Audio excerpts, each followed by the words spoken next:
Welcome, everybody, to a Sunday in Cincinnati as the 2-6 Carolina Panthers are taking on the 4-4 Cincinnati Bengals in a big-time matchup in Cincinnati. Alrighty, at Paycor Stadium, your Carolina Panthers are on the road for the second straight week. I am Chris Verma here, and the Panthers at 2-6 right now. They have not won a game on the road this year, so they're trying to change that against the Bengals today, who do not have guys like Jamar Chase, but we'll get more into that in just a moment. We'll have our play-by-play broadcaster, Sam, here in about 3 minutes, I hope. But for now, let's go ahead and get straight into it. So the Carolina Panthers 2-6 on the season.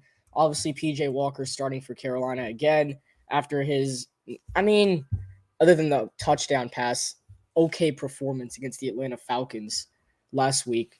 Which if the Panthers won that game last week, they would have been on top of the NFC South going into today's game. Instead, they are at the bottom of the division. And what they lost to, they'll fall to 2-7 on the year. So Carolina does not win today. I think we can already go ahead and say that their playoff hopes are done and that they're just going in for a top 3 draft pick. So hopefully Carolina does get a nice pick in the draft if they're just going to go ahead and sell their season away. That's what it looks like.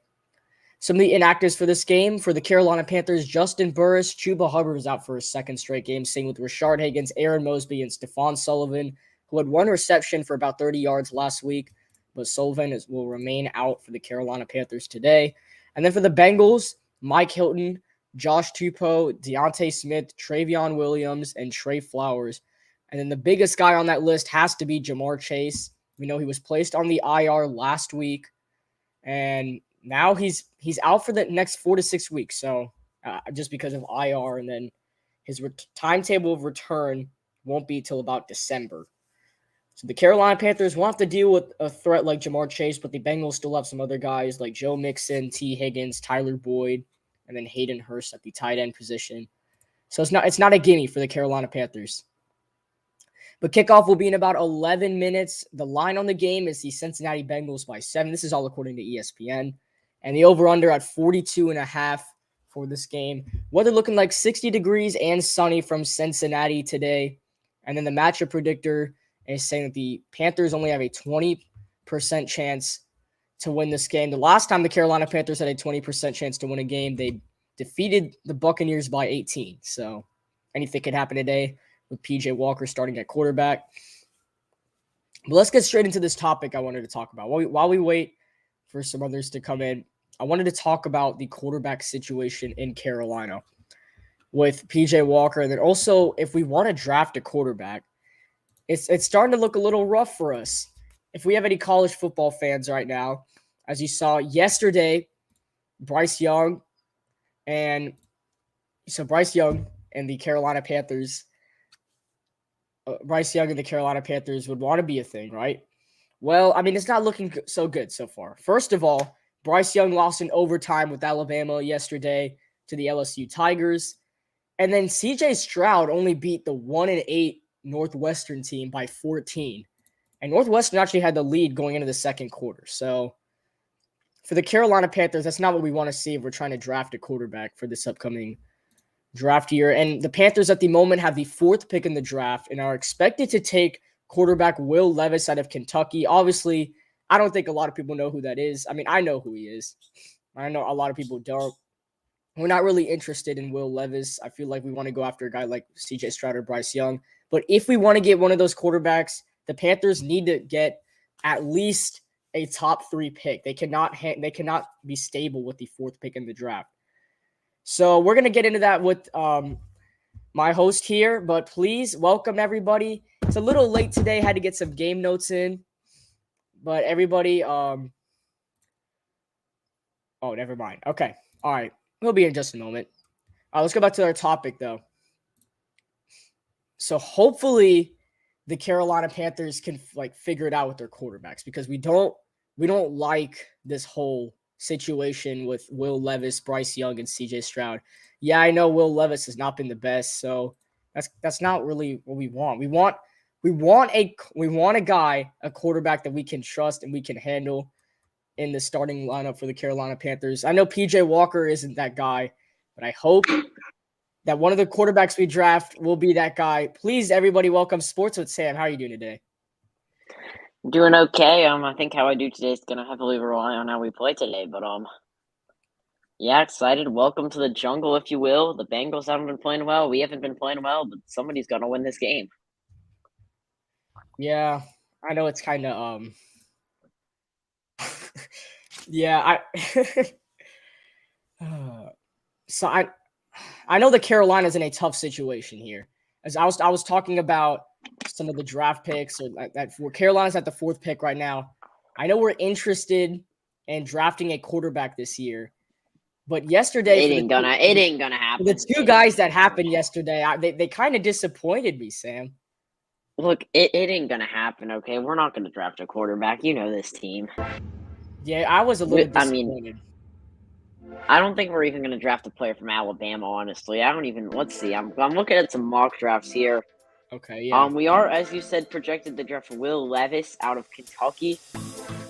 Okay. But yeah, also, if we wanted to look past deep into the 2nd round, you can also draft a quarterback there. Obviously the desirable guys are at the top, but who would we take in the 2nd you have Matt Corral, you have PJ Walker, so I say you give Corral a chance. What do you think? Next year? I don't think there's a reason Matt Corral was drafted in the 4th round. Something happened. Obviously, he totally got injured in that bowl game that he shouldn't have played. Mm-hmm. Just shows why college players do not play. But yeah, yesterday, not really good showing from any of the quarterbacks that the Panthers were really interested in. Will Levis barely getting a win over Missouri in Missouri. CJ Stroud was in the wind. He blamed the wind. 1-8 Northwestern. Really struggling. And then Bryce Young's defense kind of threw it away for him at the end. But yeah, but I will say I'm blaming that game on Bryce Young just because Bama did not get into the end zone until late in the 4th quarter. All they did was kick field goals. If you watch the 4th quarter, though, that guy played pretty well. So I don't know. To start off, but on opening drive, he threw. LSU's not a bad team. LSU's not a bad team. We'll talk about that later. College football, obviously, not what we're here for today. Yeah. But, yeah, we can kick off here in about 6 minutes. Just want to go over some quick stuff. The spread for today is the Bengals -7. I'm pretty sure that the Panthers have not been spread favorites in a single game this season. You can mark me if I'm wrong on that one. They have not. Maybe on Thursday, but I think Thursday is our first game that we're projected to win. Yeah. If you want to look at the inactives for today's game, for the Panthers, it is going to look relatively similar. Justin Burris, Chuba Hubbard, Rashard Higgins, obviously missing this one. Aaron Mosby going to be out again. Then Stephen Sullivan, we saw him make a couple big plays against the Falcons in that 34-7 defeat. But he will not be suiting up today for the Panthers. And for the Bengals, pretty similar injury report to how we played the Falcons last week. They have 2 cornerbacks, Mike Hill and Trey Flowers out. Running back Travion Williams, that's probably not a big deal. I'm pretty sure Jamar Chase is not playing today either. Guard D'Anthony Smith, and then defensive tackle Josh Tupu will be out today as well. So pretty even when it comes to injuries for both. Obviously, T. Higgins will be lining up as wide receiver 1 today for, I'm pretty sure, the first time in his career. I need that for my fantasy team. Pretty sure the first time in his career he's going to be doing that. I gave him on fantasy a while ago, but yeah, so looking at that, the Panthers, obviously, you're going to have to rely a lot on Deontay Foreman again today. I'm not really sure how we feel about that. Could it have been a 1-game wonder? I don't know, but we want to talk about... That was his 2nd straight game with over 100 rushing yards. We want to talk about some news around the league. It has just been rumored that Kevin Durant is interested in buying the Washington Commanders. So messed up. That is your latest NFL news today. So messed up. So you can take that how you want to, but Kevin Durant is a part of a group. Oh. Also, Jeff Bezos and Kevin Durant are about to share the Commanders. That's so weird. And Jay-Z. I think Jay-Z's in there too. Jay-Z's interested too? The Packers, well, Jay-Z's part of the whole Jeff Bezos thing. Oh my. The Packers were also trying to trade for Chase Claypool and Darren Waller, but they were unable to pull off any trade deadline deals. And the Rams, as well as also, the Los Angeles Rams, some Panthers news. The Los Angeles Rams tried to make a trade offer that would have sent Brian Burns and Christian McCaffrey across the coast to California and play for the Personally, Rams. that was the better trade. Personally, The that was Rams, the better the trade. Rams here offered us second, third, and fifth round picks, along with Cam Akers for Christian McCaffrey and Brian Burns. I think we were also offered two first-round picks. They offered 2 first-round picks and a second-round pick for Brian Burns, but Carolina declined the offer. So I'm not sure how I feel about that. Brian Burns, you better have a good game today, considering all the stuff that has been put on your name. Right. But I'm not sure how I feel about that. Horrible. I don't know what we're doing. I would mean- have done both of those trades instead of sending McCaffrey to San Francisco. Because think of this: if we got 2 first-round picks, Wow, I we mean, would I have to can't even just think about draft a that. quarterback. We could have gotten other guys too in the first round. Well, to be fair, that is the Rams' first-round pick, and they actually aren't even playing that well right now. So Exactly. also, so that's still if we a good want to look, pick. we're about to kick off real quick, but before we do, if we want to look around in the NFC South today, it's a very interesting day in the NFC South. The Los Angeles Chargers, who have pretty much all of their offense besides Justin Herbert and Gerald Everett injured going into this one, go to the A to take on the Atlanta Falcons, who are the only team without a losing record in the NFC South. Obviously, the Panthers go to Cincinnati to take on a Bengals team, both teams coming off losses last week. The Buccaneers host the Rams in the Fox game of the week today. Only 2 4 o'clock games today. The Seahawks and the Cardinals. Game. And the other one is going to be the Saints. Will be playing on Monday Night Football to host the Ravens tomorrow night on ESPN and ESPN2. So, NFC South, I don't think that there's a chance that nobody in the NFC South gets a win this week. I mean, if we want to be realistically speaking here. But let's say, Krish, if a team in the NFC South does get a win, which team in the NFC South would you say is the most likely to get a win today? I'm saying the Falcons. I think the Falcons are red hot right now.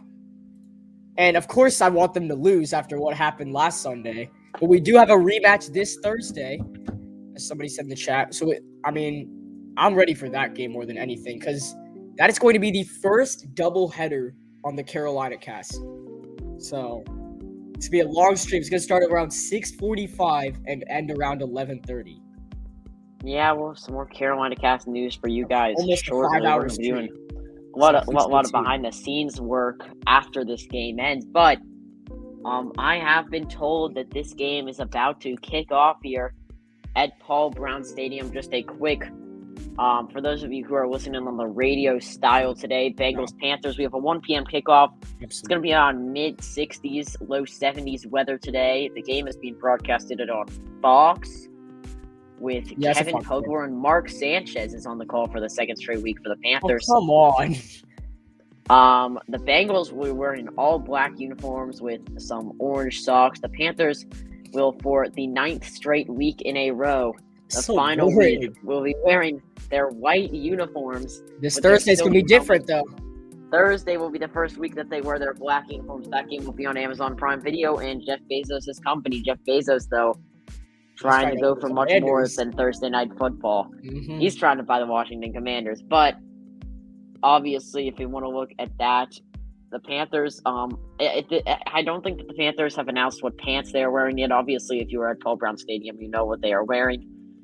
But Panthers versus Bengals today. The line, as I said earlier, is Bengals minus 70. Over-under is 42.5. I think it's 52.5. I don't know why I typed in 42.5. I think it's 52.5 today. Panthers offense was obviously lights out at the back half of Sunday's game last week. It was all PJ Walker. PJ Walker bring that same mentality, that same stuff. He does have pretty much the same team as last week. Obviously, his season stats so far: 614 yards. Over half of those came in last week's game against the Atlanta Falcons. 3 touchdowns and an interception, which was obviously Javon Carter's pick 6. And a QBR of 30, which isn't really the best, but that is above Baker Mayfield. So,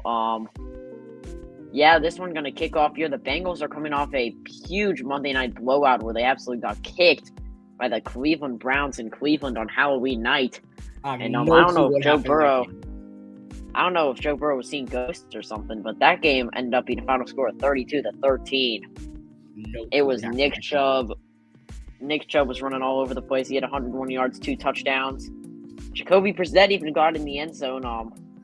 Jacoby Brissett, he only has a couple weeks left before Deshaun Watson will get off suspension and will take over the ropes as that team heads to Cleveland. I don't really know what position that Browns team's been in, but they've been very confusing ever since they beat us on that Cade York field goal. But that being said, it looks like the players are in uniform, if you will, here on Fox Sports. A little bit of a delayed intro. It's 102. Come on. Some NFL, 72 degrees, 44% humidity, 11-mile-per-hour winds, and some partly cloudy skies here.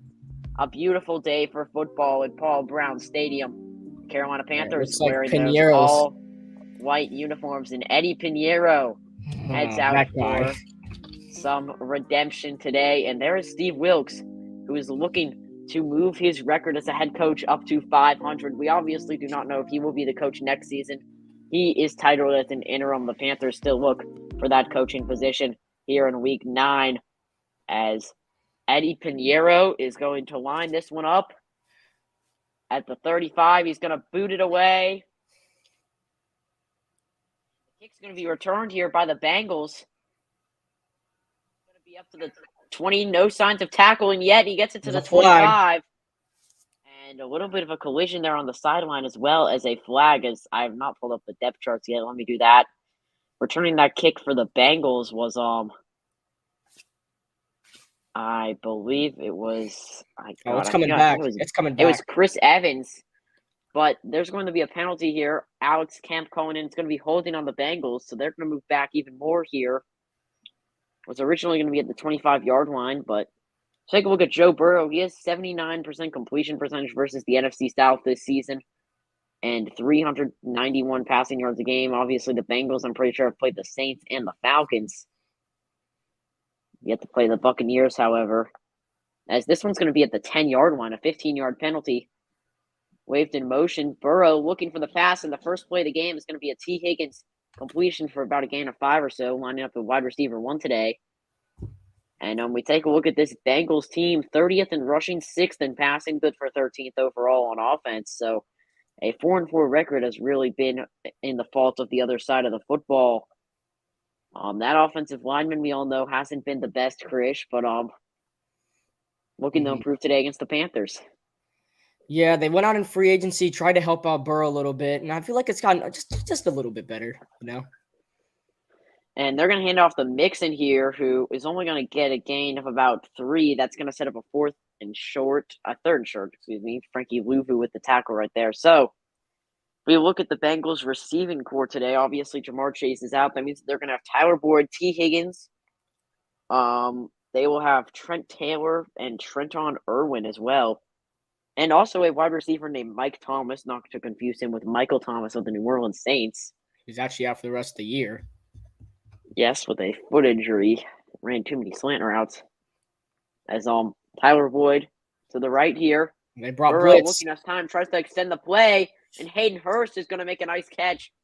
The Panthers obviously very familiar face right there, and Hayden Hurst, he spent many seasons with the Atlanta Falcons, but right there, a nice clutch third down conversion, just going to run a nice little east to west route, and the Panthers secondary not prepared for a nice slant right there, and Joe Burrow able to extend the play. You know, the Carolina Panthers, they love bringing the pressure, especially they know they have the advantage. They've watched tape on this Bengals offensive line. That's just a great play by Joe Burrow. And it looks like the Jets have gotten an interception off Josh Allen as pass is going to be caught by T. Higgins for about a gain of 9 or so. Oh, and the Bills were driving. That's the crazy thing. Passing offense looking sharp today for the Bengals so far. Yeah, I was just checking out this Jets game right here. They were driving, and then there's the interception. And the Falcons are trying to get on the board against the Chargers. We've got a 2nd and 1 here. Burrow already got 19 yards passing on this drive. He's 3 for 3. 3 for 3. A couple short passes. You have to take a shot, however. Play clock winding down. Burrow going to get off with 1 second. He steps back in the pocket. Now going to throw a wild pass to Tyler Boyd. C.J. Henderson in coverage right there, and that's going to get it right to about midfield. Oh, First down Sauce for the Gardner Bengals. finally got burned. Wow, it actually happened. But I'm looking at it here. Tyler Boyd able to get that inside edge on C.J. Henderson, and the Panthers defense looks like they are the latest victim of a good Joe Burrow performance so far today. Nothing your score. Less than 12 minutes left here. Burrow step back in the pocket. There's a quick screen pass to Mixon. Mixon's got green grass. Mixon to the 30. Joe Mixon breaks another tackle, and he's going to get that one in the red zone, folks. A nice play by Joe Mixon on the screen pass right there. And it seems that play after play, this Bengals offense is just torching the Panthers. I mean, I was expecting our defense. Yeah, I was just expecting our defense a little better. Mixon's going to run a little bit of a reverse C, almost a U-turn. And J.C. Horn's diving effort was not enough. Got through about a good 5 players right there. Also, it's already 3rd and 14 for the Jets. Yeah, I'm not surprised. We'll update you around the league every commercial break. And Tyler Perrine are going to break a tackle or two. Looks like that'll be 2nd in inches or so. And the Bengals just absolutely stomping on the Panthers right now. Yeah, Samaje Perine, 6-year guy out of Oklahoma. 9 yards on the pickup. Yeah, the Bengals are just knocking on the door right now. Knocking on the same door that the Falcons tore down last week. Mm-hmm. And we're less than 5 minutes into this one already, and the Bengals they're driving. In prime position here, the score. This is great for my fantasy team. Not great for the real one, though, as Burrow hands it off. Mixon going to run it up the gut, and he gets it to about the 1 or 2 yard line before the Panthers tacklers meet him right before he crosses the pylon.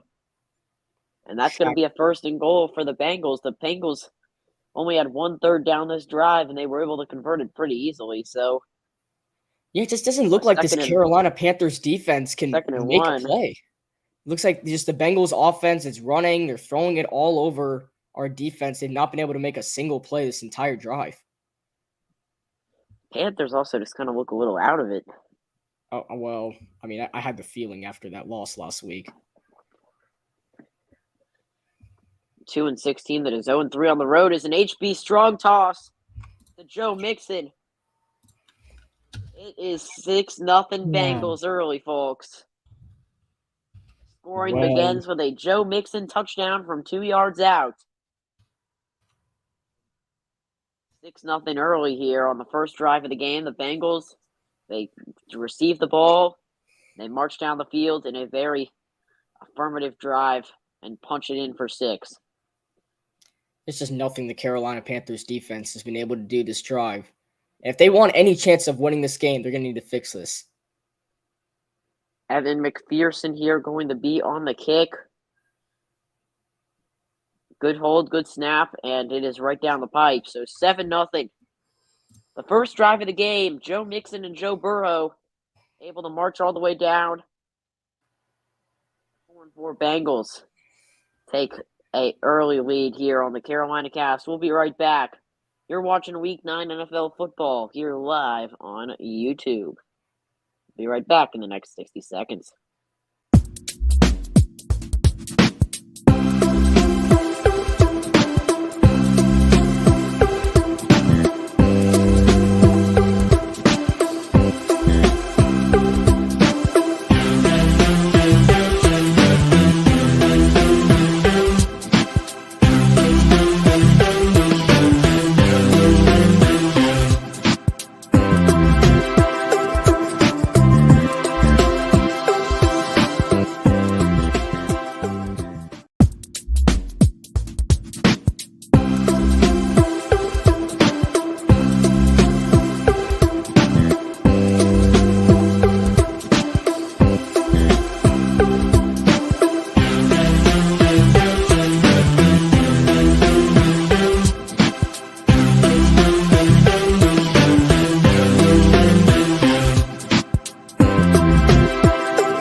drive full of practically no effort by the Panthers defense whatsoever. Joe Burrow able to complete every single pass he throws on that drive.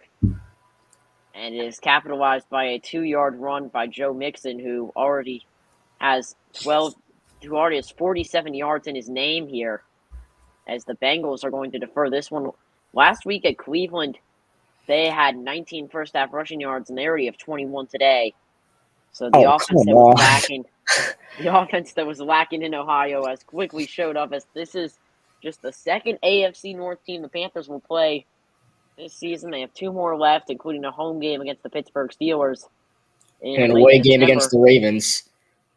And that one's let in the end zone for a touchback, and P.J. Walker will step into a familiar slot, losing 7-0 early in the first quarter. 317 passing yards last week with a touchdown and an interception and a 19 for 36 completion percentage. So he steps onto the field today with a Deontay Foreman and DJ Moore-led offense that was able to account for 34 points last week in Atlanta, and they were 1 PAT and 1 chip shot away from leading the NFC South. That's besides the point, however. It is 0-7, and lining up at the 25 will be Walker with Foreman in the backfield. Hands it off to Foreman, and Deontay only going to get a gain of a couple or so. Bengals defense all over that run. So second down here, Chris, what are your keys to the game here for the offense today, you would say? I think we need to run the ball. I mean, Deontay Foreman's got 2 games. His last 2 games have been over 100 rushing yards.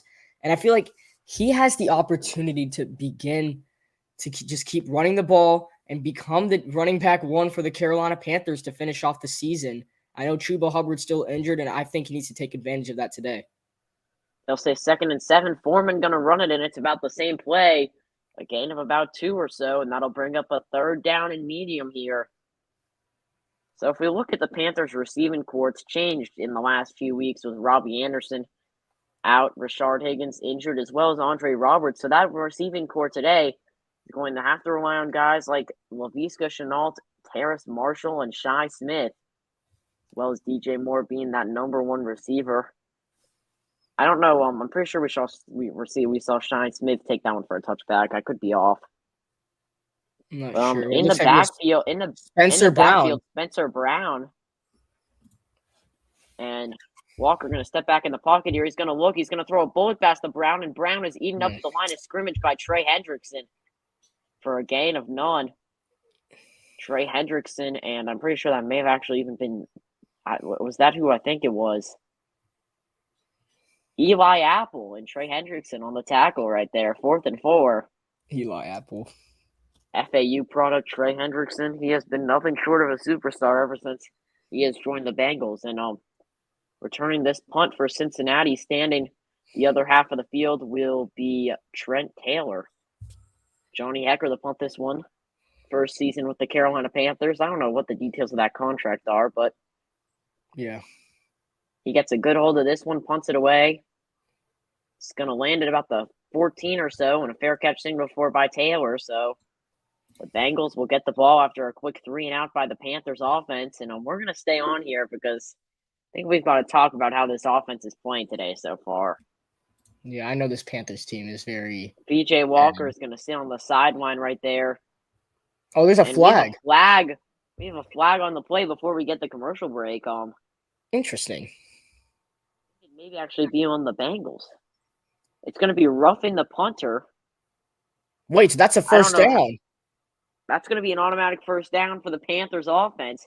But personal foul on the Panthers, which means that both penalties are going to cancel each other out. So the Panthers come up blank on a golden opportunity here. Oh, come on. And they're going to give the ball right back to the Bengals. It is rubbish. Who are just, if you're just joining us here today, the Carolina Panthers have had lack. They just haven't had it today. It's sad to see our defense give up a touchdown on opening drive and then our offense go 3-and-out. That's like the worst possible thing that could happen. Well, the only worst thing that can happen is a pick six by P.J. Walker. The Bengals march down the field right here and go up 14-0. So, which is very likely, unfortunately.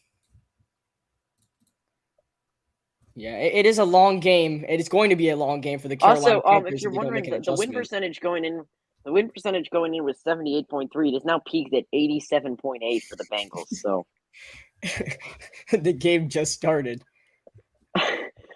I mean, We're only there is still a 7:30 lot into of the first football. quarter. There's still a lot of football left to be played here, and I have a feeling that this could be the biggest blowout the Panthers play all season. Besides, maybe there are only a couple other teams that have a chance to blow out the Panthers by more, and I would say that the only other couple games that I would even consider is the Panthers actually have a relatively easy second half. The only other teams that I would consider that maybe have a chance to blow out the Panthers by this much are in Baltimore and in Seattle, as well as You think Geno potentially in New Smith's got it Orleans in and him?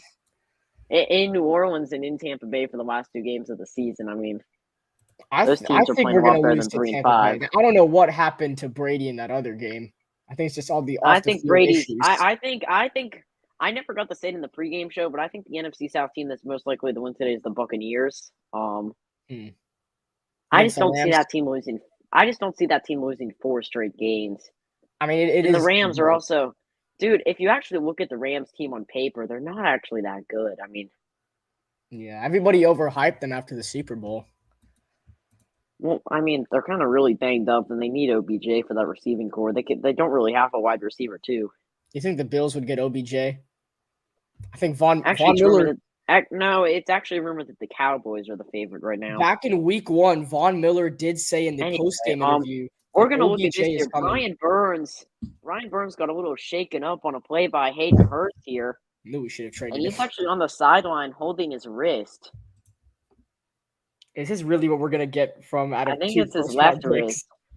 So maybe, poor Brian. If he was playing in SoFi Stadium right now, he would have never gotten injured. But Exactly. that being said, here's Joe Burrow, and that pass is going to be battened down in the first play of the day by the Panthers defense that has not resulted in a gain of at least 5 yards. Yatir Gross Matos bats it down as And Brian Burns here is going to this is put a on his problem helmet. It looks for like us. he's walking slowly towards the sideline. The Panthers' lone 2021 Pro Bowl selection out of Florida State University, who last night in their rivalry game against Miami ended up Destroyed walking with a Miami. We destroyed 45 to Miami. 3 victory. So Brian Burns was definitely celebrating his alma mater's win last night. But Joe Burrow here on the 30 after the penalty holds it There up it is again. to Hurst. That's going to be a gain of 6 or so. And despite not having Jamar Chase, I can only imagine what it would be like if they did.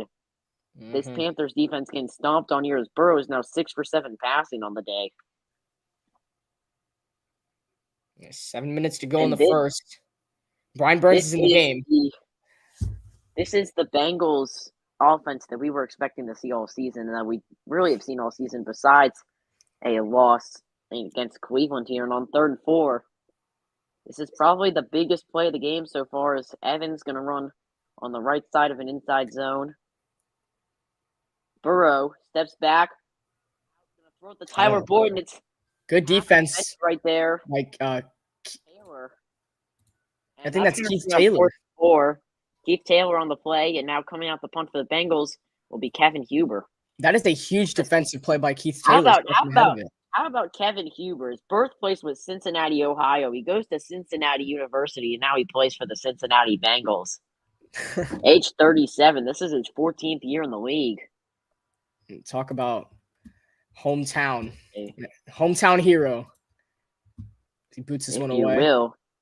And the lefty boots one away here. Fair catch going to be signaled for, and it's going to drop, however. Oh, it's going. Oh, it's going to roll to about the. It was coming back. The backspin backfires right there. So I'm going to take us through some other NFL scores. 8 1:00 games today. The Dolphins already lead the Bears 7-3. The Packers and Lions tied 0-0, but the Packers are driving. The Colts are about to punt one away to the Patriots. That game's also scoreless. The Falcons are up 7-0, and they are driving in Chargers territory. I told you the Vikings up 7-0. The Vikings up 7-0 against one of the more popular NFL teams as of late, the Washington Commanders. The Raiders and Jaguars tied 0-0. That's probably the most interesting game of the day, I would say. And the Bills and Jets also tied 0-0. With the Bills are driving. So the Bills actually are driving right here. They're going to have a 3rd down, though, inside the red zone. The Dolphins just scored a touchdown to go up 7-3, actually. Yeah, Tua Tagovailoa, 3 for 8, 38 yards passing in that one. And Raheem Mostert got a touchdown. So And how then about Ryan's hot take that? Cordell Patterson's How about first game back in a while, he hits the end zone for the Falcons. Yeah, it was rumored that he wasn't going to be a much big of a factor today, but there he is, coming up in with 6 points. The Panthers and the Falcons both have the short week for the first and only time this season. Nobody wants to watch the Panthers on prime time, unfortunately. I am really interested to see if I'm assuming that that's going to be the lowest viewed game of the year on Prime Video.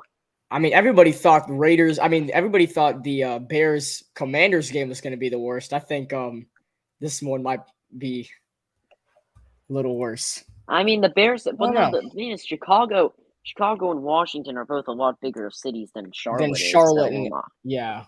And the game is in Atlanta. Charlotte, so I doubt Atlanta's gonna bring the views, but I'm not sure about Charlotte. Yeah, I'll bring the views. It'll just be like me.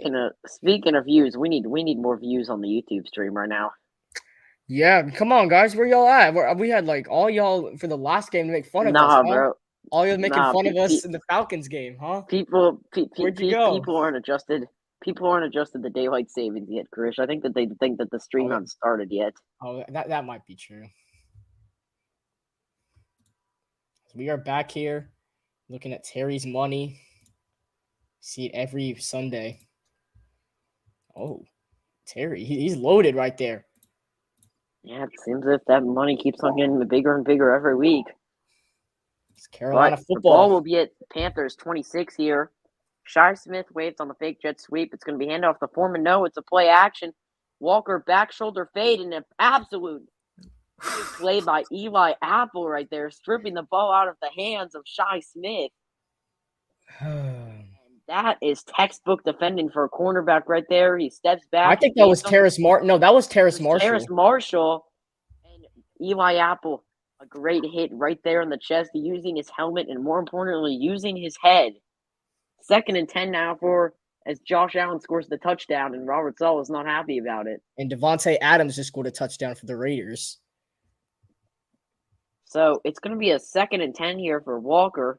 No, it's a direct snap to Laviska Shenault, and that play is eaten up at the line of scrimmage and is taken well into the Panthers' sidelines. Man, sometimes these plays just Vikings at Commanders update. Kirk Cousins. The Panthers, they do have that camo end zone, but Justin Jefferson with the gritty on the camo logo. I'm not sure how veterans feel about that, but it's a big 3rd and 8 for Carolina if they want to get the offense rolling here. Veterans Day coming up pretty soon. The Panthers coaching staff and the Bengals coaching staff both have their camo outfits today, but here we go on a 3rd and 8. Oh, I don't think we got it off. A second or two. Say we did. Clock, but it's going to be a no call. Oh, he got out of it. The circle absolutely dekes 3 defenders and finds Tommy Tremble for the first down. What a play by P.J. Walker, looking like Bryce Young last night. Football. Tommy Tremble dropped the football. No, you're joking. I was about to say, P.J. Walker looking like Bryce Young on that final regulation drive for Alabama. L route. Oh, my. Dropped by Tommy Tremble. Dropped the ball. An absolute dot by P.J. I mean, can it get worse than this? Goes right through his hands. That is backup tight end material right there. Why? Ecker's going to send this one away on 4th and 8. Oh, and Taylor's going to have room to work with this one here. He's going to get it to the 25. Get it to about the 27 or 28-yard line. I can't believe that just happened. And the Panthers absolutely throw away a golden opportunity on a 3rd down. So that will be back. Why don't we talk about the Panthers counterparts in Charlotte, the Charlotte Hornets, who have been playing some very interesting basketball lately. They rank currently, if we want to look at the NBA standings, the Hornets in the Eastern Conference rank right at that 13th mark, 3-7. The only 2 teams below them are the Pistons and the Magic. How about the Philadelphia 76ers and Miami Heat are both at 4-6, as well as It's the Jimmy Dreads. Brooklyn Nets. The Brooklyn Nets, who absolutely stomped on the Hornets last night, 98-94. If you were watching the end of that stomp. game, Kevin Durant just took over at the end. If you were watching the game, But tomorrow at 7 p.m., the Hornets will have a home game against the Washington Wizards.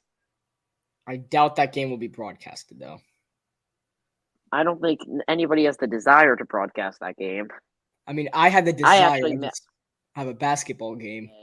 I mean, I actually may. I don't even know. I need somebody else, though. The big game tomorrow night is the Suns and the 76ers, as well as the Bucks and the Hawks. There's a 15-game slate tomorrow because no games are on Tuesday. And college basketball starting tomorrow. If we got any college Hornets will have the Hornets are in the middle of a homestand. They have a home game against the Blazers on Wednesday, and then they will go to Miami on Thursday, as well which is as part of the double stream, as well as Saturday. So spending a weekend in the sun for the Hornets. But yeah, looking at this schedule here, the Charlotte Hornets, they are playing some pretty mid teams coming up in the next few days. A chance to bounce back. I mean, the real problem for the Hornets is that LaMelo Ball has not played a single second for us this year. Yeah, and I'm going to be honest. I think that team may be tanking for Victor Wembanyama, but I'm not even sure. We don't even have a first round pick. Yeah, we got to trade for a first round pick. Oh, come on, Tyler Bass. I need this field goal for fantasy. The Hornets will have 4 draft picks in 2023. Is one of them a first round selection? Their first round selection is owned by the Denver Nuggets. Do we have any other first rounders? Well, I'm looking. No, but we have 3 second round picks, including the Knicks, the Jazz, and the Mavericks/Heat, whichever one is better. Cannot believe we also have the Knicks 2020. We also have the Knicks 2024 second round pick. Joe Burrow was sacked 51 times last year. Also, I know that this is looking I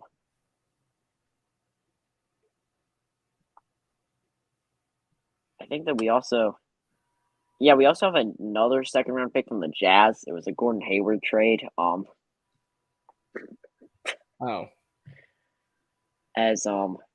Oh God, why the heck did somebody join the meet? Just let it be. God, now we're gonna have to make a new one. Wait, actually?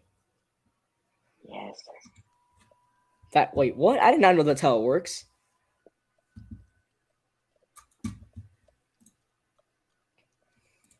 That's a 0 IQ play right there. But speaking of IQ, T. Higgins makes a catch on J.C. Horn. Who else would it be on? And that's a first down for the Bengals.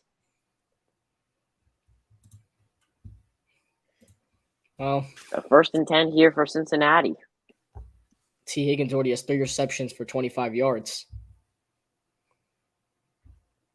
As he's lined up a wide receiver 1. Taylor gonna run a jet sweep here across, and Trent Taylor makes a couple men miss. Panthers just waving their arms as if they're playing sharks and minnows. And it's going to be another second down and short, something that we've seen a lot today. It's unfortunate. I don't know why we're playing this bad. I feel like our defense has been so solid. And then, this is our worst defensive game by far. You can already tell.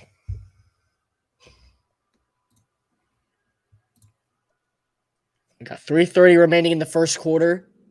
If you're watching on YouTube, please feel free to subscribe because we're trying to get to 300 before the end of November.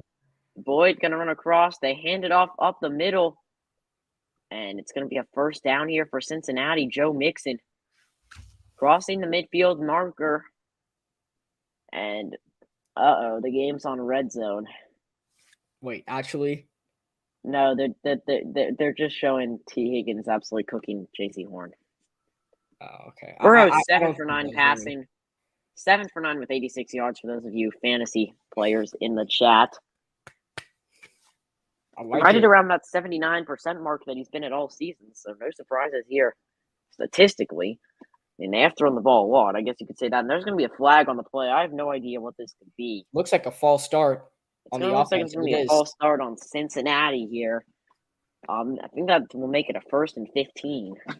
It's on Taylor. It's going to be on Trent Taylor, I believe. So the 1st and very long, if you will. Which means likely, potentially, maybe a run play here. I mean, we'll see. Ryan Burns is back on the field after he got shaken up. The Bengals are now actually going to be at their own 48, so they are not going to cross that midfield marker that they were originally at. Burrow going to step back and throw it in the pocket. A nice leaping catch by Trent Taylor before he's violently hit by Xavier Woods. And Xavier Woods and Trent Taylor have a little bit of a giggle after, but that's going to bring up a 2nd down. I don't know what the connection is between those two.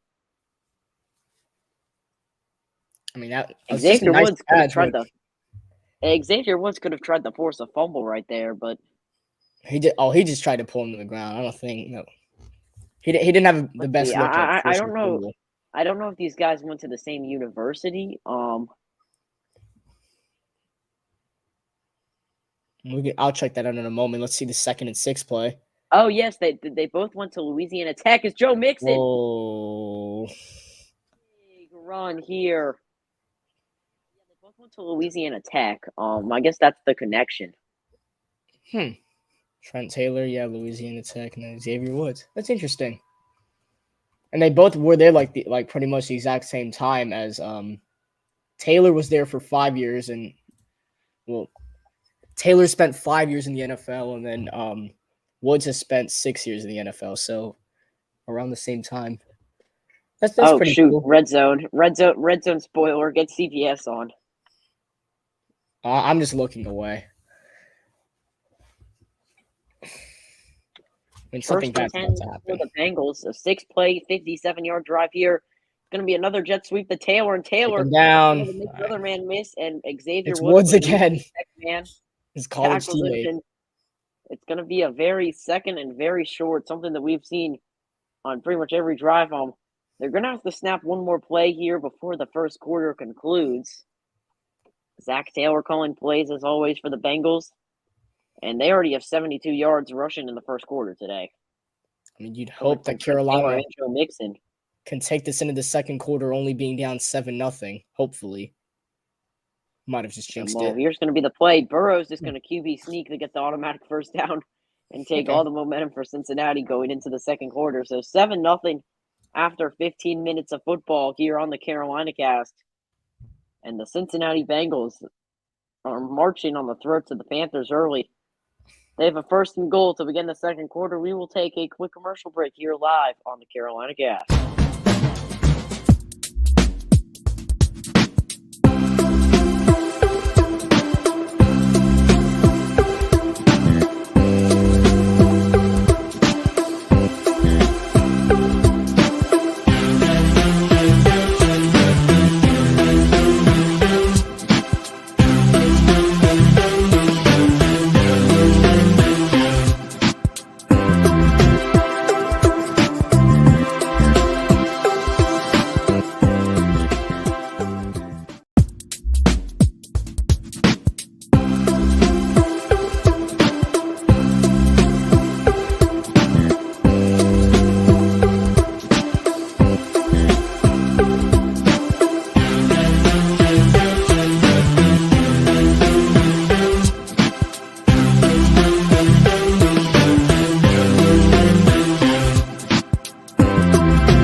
First and goal here for the Bengals at the 3-yard line. I don't know what that was. Why do you have the loop on? And pass. He's caught at the 1-inch line. He's short. Oh, that was Tyler Boyd. No! Fantasy! And that's going to bring up a second and goal. As Brian Burns, I'm pretty sure, was in pass coverage. No, my bad. Excuse me. It was Henderson. No, the one moment I needed Tyler Boyd to. That's a. I think that's a touchdown. I don't think the football. That's clearly a touchdown. Oh, that's a touchdown. I don't really understand what the point of reviewing this is, because you can just QB sneak into the end zone if you're the Bengals. Yeah, but it'd be better for Zach Taylor, guys like me. Zach Taylor, who has already spent one of his timeouts, is going to challenge this play here. Man, I look like a horrible Panthers fan wanting this to get reviewed, so it is a touchdown. I need the Tyler Boyd fantasy points. The catch right there. He had 2 feet in the end zone, but the football did cross here. Did he have possession of the football when it crossed? That's going to be the last angle that we get from the fans' perspective. Yeah, but I want to say, Sam, all right, did he have – the question would be if he had possession with the ball over the goal line. And it looks like he does have possession, so that should be a touchdown. Yes, and by rule, that should be a touchdown, because that was where forward progress was stopped. And they have to have enough evidence to overturn it. The ball technically did cross the end zone and then go back over without any contact made on the play. But there was no contact made, so he pretty much just voluntarily made the ball go out of the end zone. Correct, but I feel like that's a forward progress. So the question is here, technically from that angle, though, he does have 2 feet in, the ball is over. That should be the end of the play. That should be a touchdown. Regardless, it's going to either be a second and goal from about the 1-inch line, or it's going to be 6 points for the Bengals here. For those of you just joining us, first play of the second quarter, the play was challenged by Zach Taylor. I mean, I don't hate him for challenging. Play under review here. That if the Bengals lose this challenge, then you only have 1 timeout remaining for the next about 12 or so minutes. Which, I mean, I don't know. It wouldn't be that bad. They're at the 1-yard line. All they have to do is just maybe QB sneak it or something like that. I mean, anything can happen. They're still in a better. Anything can happen also means that potentially the Panthers here, second and goal. I mean, can they get a goal line stand? The attitude that you're going to get a goal line stand, even if you know in your head that you aren't. Yeah. I mean, the Panthers have no answer today for the Bengals offense. Yeah. It also doesn't help that they had 2 3-and-out drives. Well, that was the first quarter. The second one was thanks to Tommy Tremble. The officials are taking some time here. There's definitely no definitive call. I mean, this is an important call because anything can happen at the goal line. If there's a fumble. Well, it'd be an important call if it was like a fourth. It'd be an important call if it was like a 4th down. This is a 1st down. Correct. We're gonna get back into the thing here. I think is still on the field. Still on the field, which I'm assuming means that this call is going to stand. Remember, second and goal. There has to also be indisputable evidence because the original call. Correct. Let's see. The original call ends up being not a touchdown, so technically the Panthers have the advantage in the fact that that was the original call. Yeah, so there has to be enough evidence to overturn this. To Henderson right there it looks like his shoulders. He also did cross the pylon. I mean, this is a tough call. This really is a tough call. We've seen all angles. We're going to get the final call here. And I think they're going to say that the call stands. He's going to be short. Second and goal. No. The challenge fails. The Bengals will have 1 timeout for the next 14 minutes and 39 seconds here. And that ball is going to be marked down about the 1-inch line or so. I mean, I guess you tell C.J. Henderson good coverage, but come on.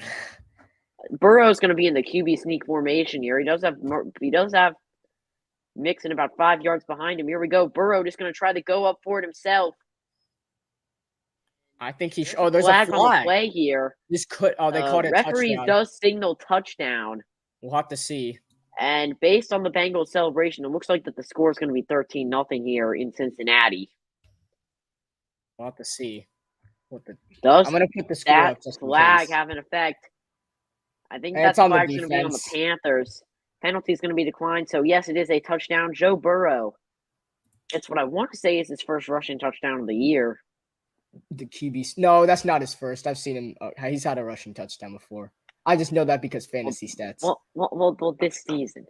Yeah, this season he ran in against the Saints. Dang, really know your Joe Burrow stuff. Okay. Well, yeah, he's my fantasy quarterback. I need to. We're waiting for the extra point. Oh shoot, that was his fourth rushing touchdown of the season. My bad. Yeah, he's had a couple. So he has found the end zone a decent amount here. That's going to make it 13-0. Evan McPherson will line up the extra point here. 14:37, what the game clock reads at Paul Brown Stadium, well north of here in Carolina. And the kick up by McPherson, right down Main Street. So 14-0 your score. We're going to stay on here, discuss a couple of things related to the Panthers because I don't know about that one. Obviously, we want to look at some stat lines so far for the Bengals. Burrow's now 9 for 11 with 97 yards. Mixon has 45 carries and a touchdown. He also has 35 receiving yards, which leads the Bengals. But also Trent Taylor has 2 carries for 18 yards. T. Higgins has 3 receptions for 25 yards, and Boyd has 2 for 17. Hayden Hurst has 2 for 11. So Joe Burrow without Jamar Chase is spreading the rock around, sort of like a Patrick Mahomes offense without Tyreek Hill, if you will.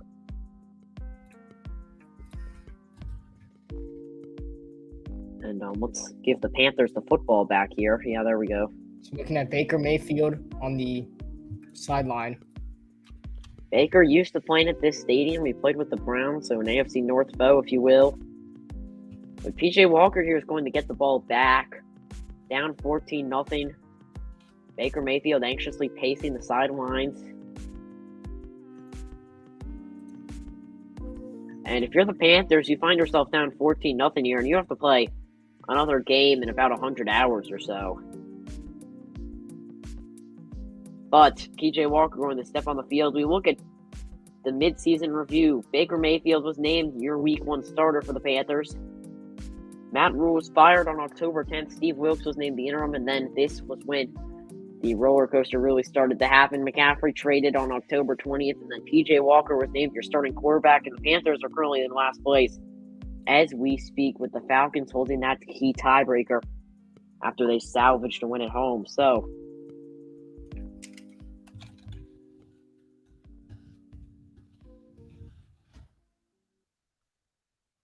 here we go. The first play, I think it's going to be a run by Foreman. It's going to bring up a second down. The question is, second down and how many? 2nd and 8. So Foreman, after having a 3-touchdown trifecta last week, has been held pretty much blank today as the running back one for the second consecutive week. Chuba Hubbard injured and Christian McCaffrey traded. So that's kind of how it goes. 2nd and 8. Walker's going to be in the pocket for a pass. It's going to be a screen here. That's Raheem and that's going to be Blackshear's first positive gain of the season. The former Buffalo Bill. That's going to bring him a 3rd down. And the Panthers are now going to have Shi Smith and Spencer Brown come on the field here for this play. Looks like no Deontay Foreman in that huddle. Panthers averaging 1.9 yards per play, while the Bengals are averaging 7.8. That is per play. So that includes like incompletions for the Bengals. Yeah, correct. It's a big 33. That's a lot of yards. That's a lot of yards per play. Walker here. There's going to be a flag on the play, and something tells me this is on the Panthers. It's going to be a false start, pretty similar to the one the Bengals had. That now moves it down from a 3rd and 3 to a 3rd and 8. Can never catch it. That's Taylor Moton. I think it's going to be on Taylor Moton. I know him because he always gives me that penalty in Madden. Right there, he's just going to Taylor Moton's the best O-line on the Carolina Panthers. It's almost like he sneezed. Captain of the O-line. So Jesse Bates gets this crowd pumped up here. Trey Hendrickson lines up on the other side. And a 3rd and 8, and what is definitely going to be a pass play. Spencer Brown. Oh my God. Jet sweep. Let's say incomplete pass. That's kind of weird. It is an incomplete pass technically because he tried running that weak zone jet sweep that we have not really seen the Panthers run all season. And I think Brown just kind of mistimed his run. He ran a little bit too soon. And it's going to be ruled an incomplete pass technically. I don't know how it is because he was behind the line of scrimmage, but I mean, who recovered the football? I think the Panthers got it anyway. But Yeah, it's a ruled incomplete pass, so 4th and 8 here. And Johnny Hecker's going to come on to boot this one away with 12:52. So a drive that lasts less than 2 minutes for the Panthers. And this one's skied to about the 16. And Taylor's got plenty of room. Taylor makes a man miss. All the way he to lost the 40. football. I went out of bounds. Oh, he lost the football. Flag on the play here. Probably going to move this one back a little bit. The Panthers come up blank, and Franklin is feeling himself. But Joe Burrow is on the field, indicating that the Bengals are still going after football. The question is, what is the penalty? It's going to be holding on the Bengals, as I suspected. It's going to move them back. I'm not sure if it's. I'm pretty sure it's at the spot of the penalty. The question is where that would be. Probably we're near. We're going to take a break here with 12:38 left in the second quarter. And now that is probably a good intersection to give you guys some score updates from around the league, given some time for things to change. The Lions-Packers game is still scoreless as we speak. The Patriots are up 3-0, and they are driving in Indianapolis territory. The Falcons are up 10-0. Chargers are driving, however. Vikings up 7-0. Bills-Jets is at 7-3. The Raiders up 10-0 with the ball against the Jaguars. The Bears down 14-10 in a high-scoring game with the ball against the Finns. And then today, Seahawks, Cardinals, and Arizona, and three NFC West teams playing at the way we know. The other one, the Rams, and they go to Tampa Bay to take on the Bucs at 4:25. Sunday Night Football today is Titans at Chiefs, and then Monday Night Football tomorrow is Ravens at Saints. So, yeah, we saw 2 fumbles on the last 2 plays. One of them was ruled incomplete pass. The other one slips out of bounds. And I just want to go back to that 3rd and 8 play. I don't know what would have happened if Tommy Tremble caught that pass, but that's ruled a drop in my book. Oh, that is a complete drop. That's all on Tremble. If you're wondering what that ESPN win percentage is at, it kind of peaked at 87.8%, but now it's at 94.1% for Cincinnati. I don't know if that's allowed. That might be a record. For this early in a game, I've never seen a win percentage that high while a team is up 14-0 and has the ball. It probably should be higher, honestly. Sad. As not looking so good for the boys in white today. The Panthers, if we look at their jersey schedule, this is the final of 9 straight with those pretty boring white away jerseys. Yeah. They're going to wear their black jerseys next week, but don't get used to those black jerseys because right after that, when we go to Baltimore, we'll wear those white ones again.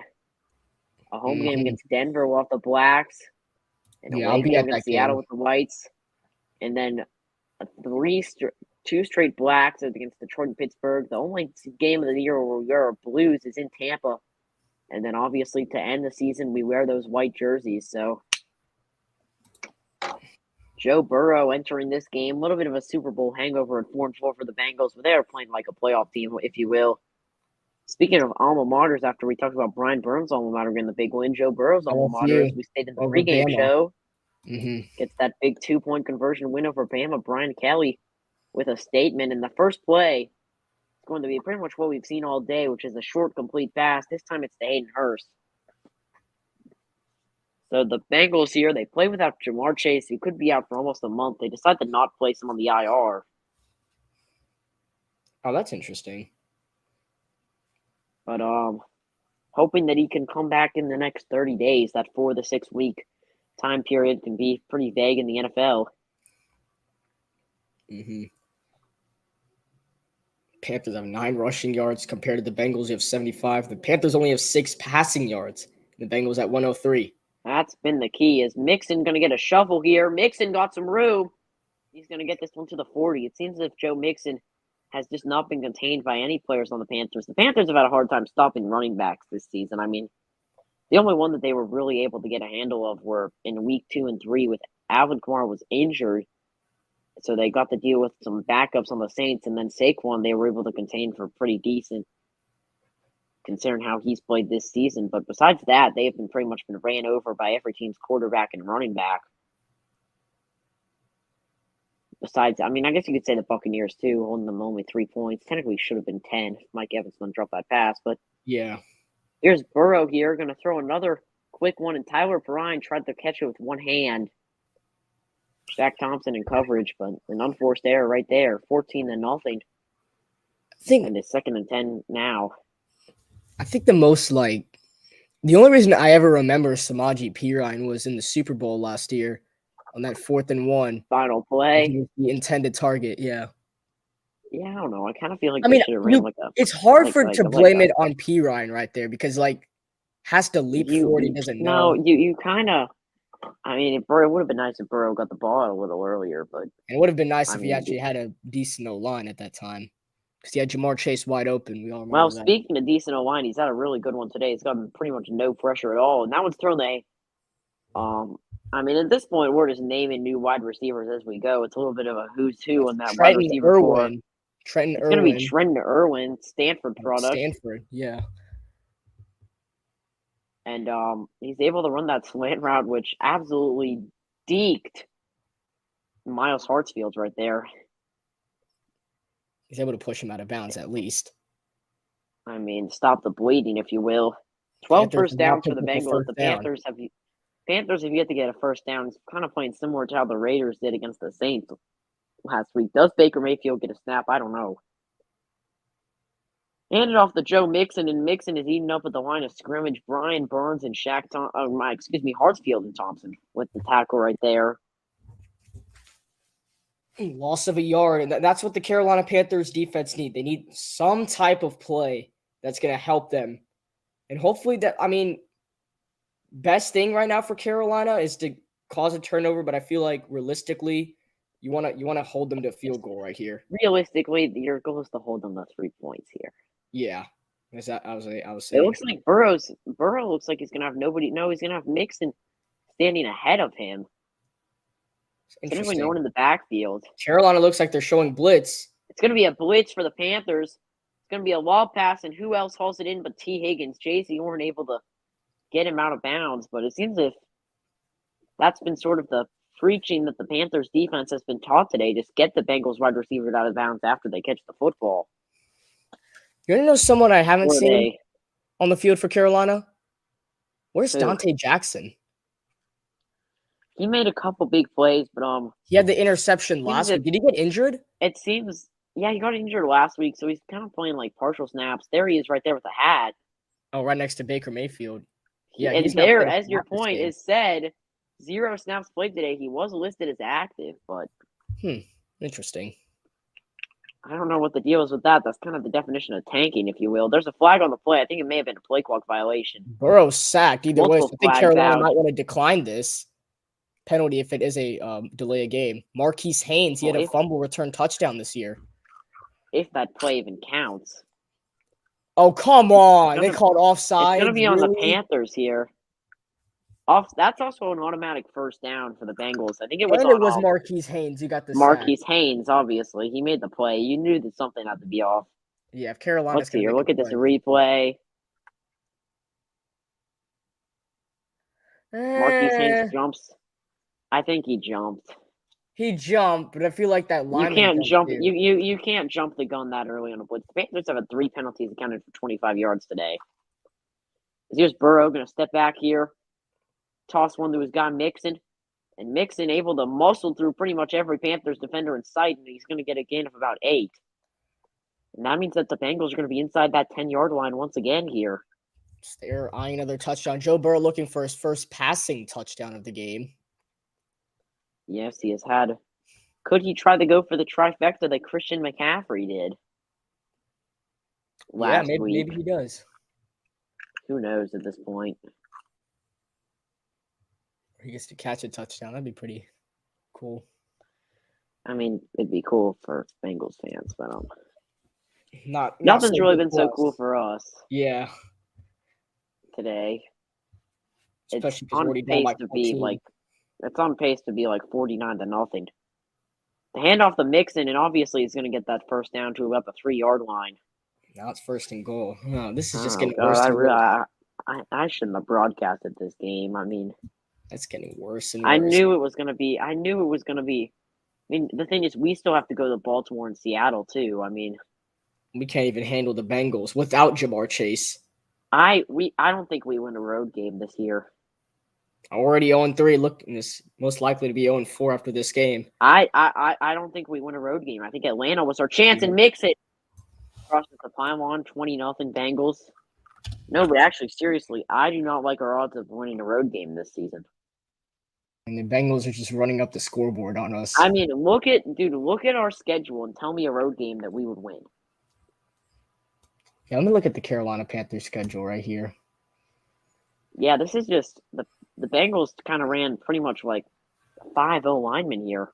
Okay, so we're playing at Baltimore. That's a loss. Seattle, Tampa Bay, and New Orleans. Yeah, I I don't mean, think maybe New Orleans, but I doubt it. No, because New Orleans is going to be playing for the wild card at that time. You think so? They have nothing to play for. The Eagles have their first round pick. Oh, the Bengals are up 21-0. The Eagles could have a top 10 pick. Yeah, I know. Yeah, I knew about that. That was kind of crazy. Well, guys, 21-0. I mean, should I call the meeting early? I mean, do we have the meeting at halftime instead and just cancel the stream? I don't even know. No, we're not. We got to finish this game up. We can Obviously, talk about something else. At this point, I kind of want to talk about the theoretical. quarterback situation. If we're trying to draft somebody, I want to talk about that now. Chris, the win percentage is 97.2. No, I'm not trying to broadcast this game. I'm trying to talk about just the Panthers. I mean, I don't know. We technically have to broadcast the rest of this game. We don't have to. It's not been fun. Also, the Bengals offense, all of their touchdowns, their first one was a 2-yard rush. Their second one was a 1-yard rush. Now it's a 3-yard rush. So it's been just cheap touchdowns, you could say. We haven't even seen any exciting plays. We haven't even seen a first down by the Carolina Panthers. And we could thank Tommy Tremble for that. That was what I was looking for. If we want to look across the league here, the Bills are currently up 7-3 and they're driving. Josh Allen going to stand in the pocket, fake a few passes, and Devin Singletary makes a nice catch, something the Panthers have been unable to do today. Have yet to cross the yellow line on the field so far. 7:29 left, and the Panthers, if you're just joining us, have yet to get a first down. They have 15 total. The Carolina Panthers have 15. They have 15 total offensive yards. And we are halfway through the second quarter. I'm pretty sure the majority of those have been Deontay Foreman 2-yard runs. And then the biggest play of the game could have been Tommy Tremble's 11-yard pass, which would have been the Panthers' only first down of the day. Mm-hmm.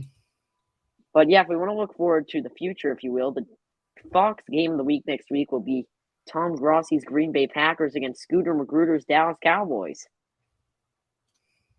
That should be a good game, honestly. That's just my opinion. I think that's going to be a good game. A rivalry reborn, if you will. Yes, I would, but it's obviously Prescott now. It's going to be in Green. It's going to be in Green Bay. That's the. I miss Cooper Rush, man. I really do miss Cooper Rush. I hope he's doing all right on the bench right now. I miss him. So take a look at T.J. Walker. Dante Jackson has not played a single snap today. Also, for those of you just joining us, and McPherson, by the way, I never commentated it. The PAT did go in. Yeah. And on this one, going to be returned here to only about the 20-yard line by number 20. Well, unfortunately, that might be the best play the Carolina Panthers have made today. Getting up to the 20. I don't know. I have no idea why Raheem Blackshear's returning kicks. Oh, because we don't trust Chuba. Oh, because Chuba's injured. If you want to look back to last week, the last time the Panthers I posted a short if anybody saw that.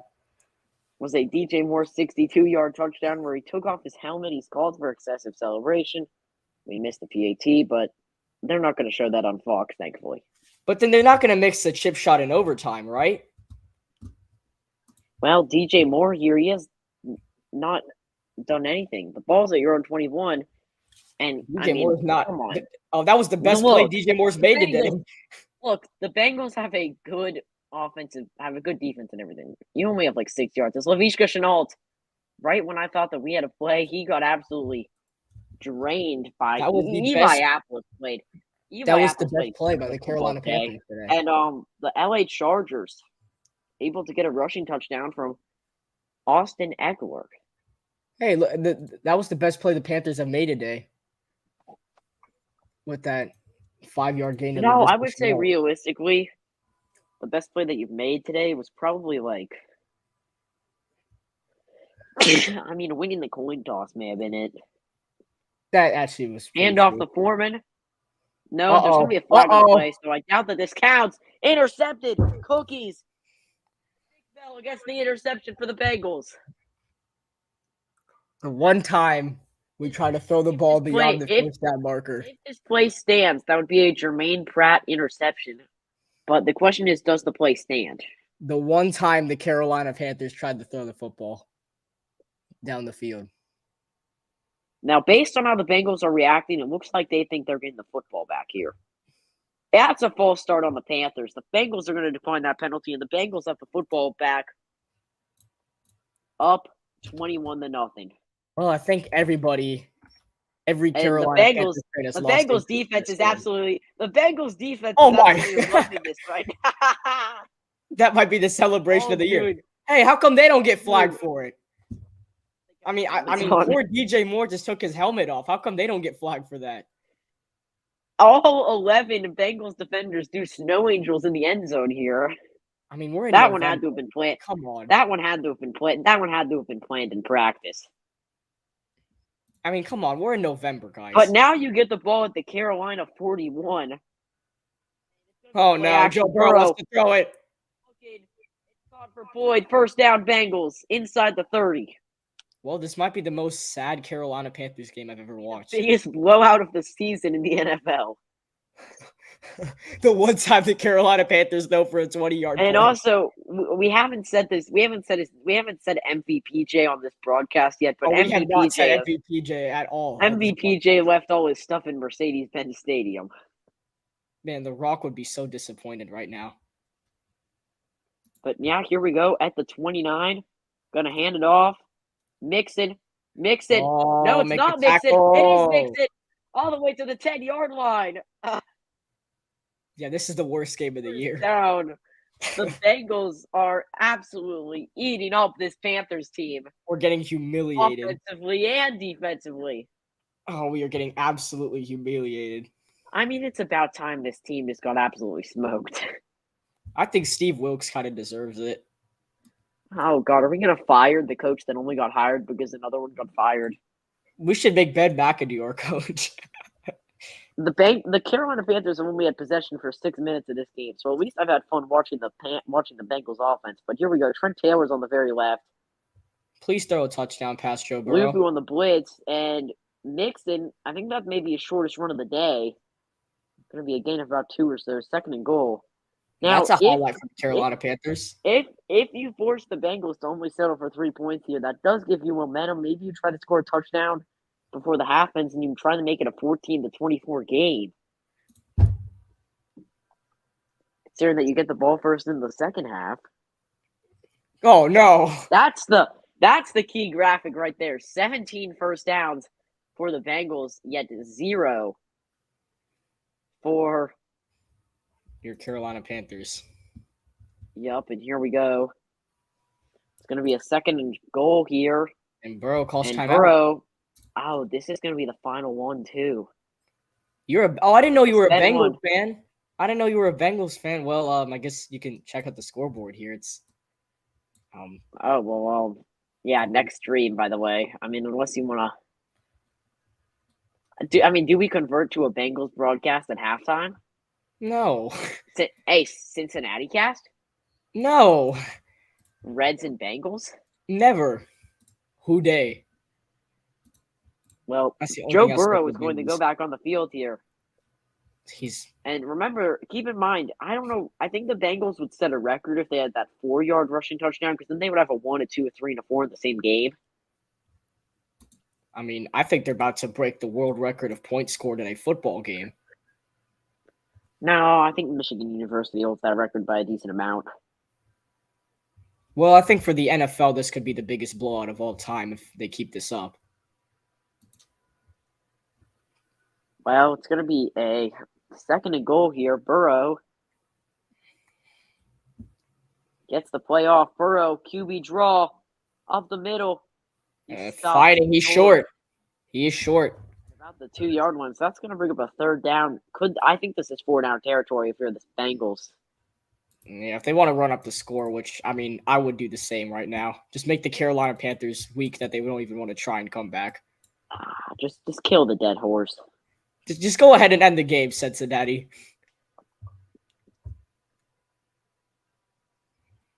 Oh, no. It looks like Brian Burns is a little shaken up here. Let's take Brian Burns off. I mean, just send him to Los Angeles for the rest of the year. Send him on a loan. My eyes are just set on those 2 first-round picks that we passed Tyler on. Boyd runs the jet sweep. Handoff, flag on the play. There's a flag. He's in. Crosses the end zone. There's 2 flags. And this looks like it's coming back. It looked like it was behind the play. I don't think Excessive celebration. I don't think Joseph cares. I think that might be the most. I think that might be the it's 2 going words. back.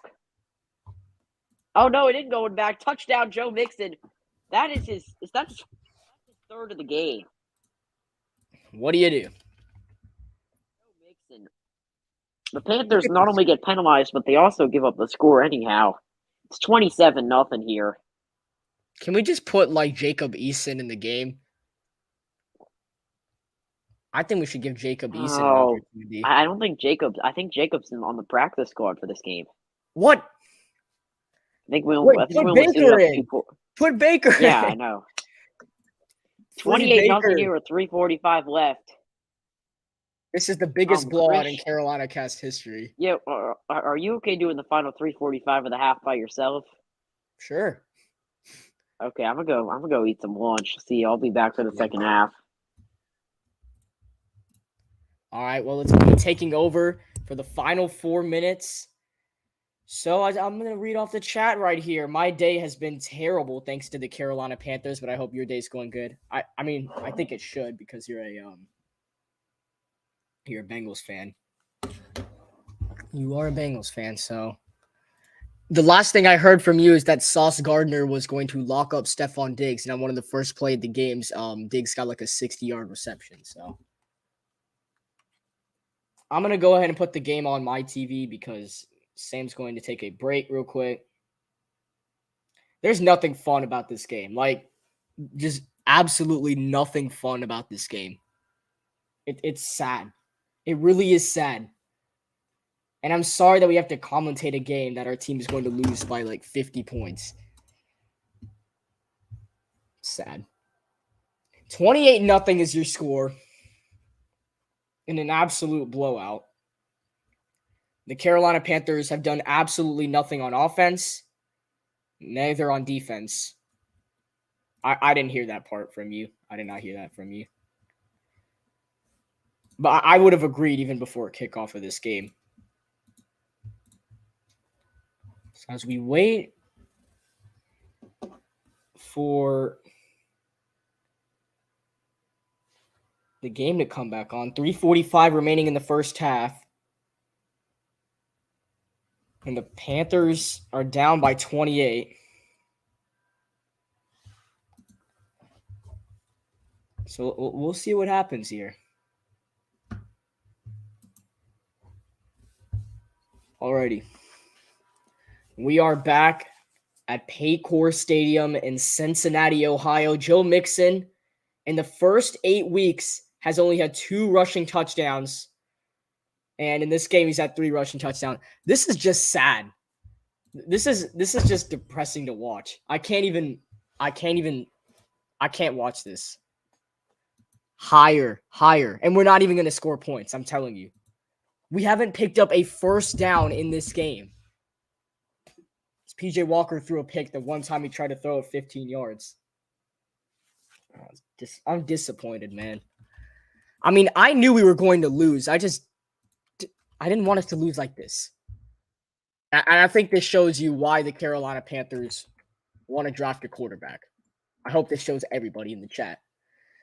As Evan McPherson kicks it off for the Bengals, and Raheem Blackshear is going to let this go behind. 3:45 remaining in the first half. Joe Mixon has put on an absolute show and is showing that he can own the Carolina Panthers franchise. Joe Mixon has 3 rushing touchdowns here in the first half. He's only had 2 in the first 8 weeks. That is just an incredible stat line alone. And Mixon has just been running all over this Carolina Panthers team.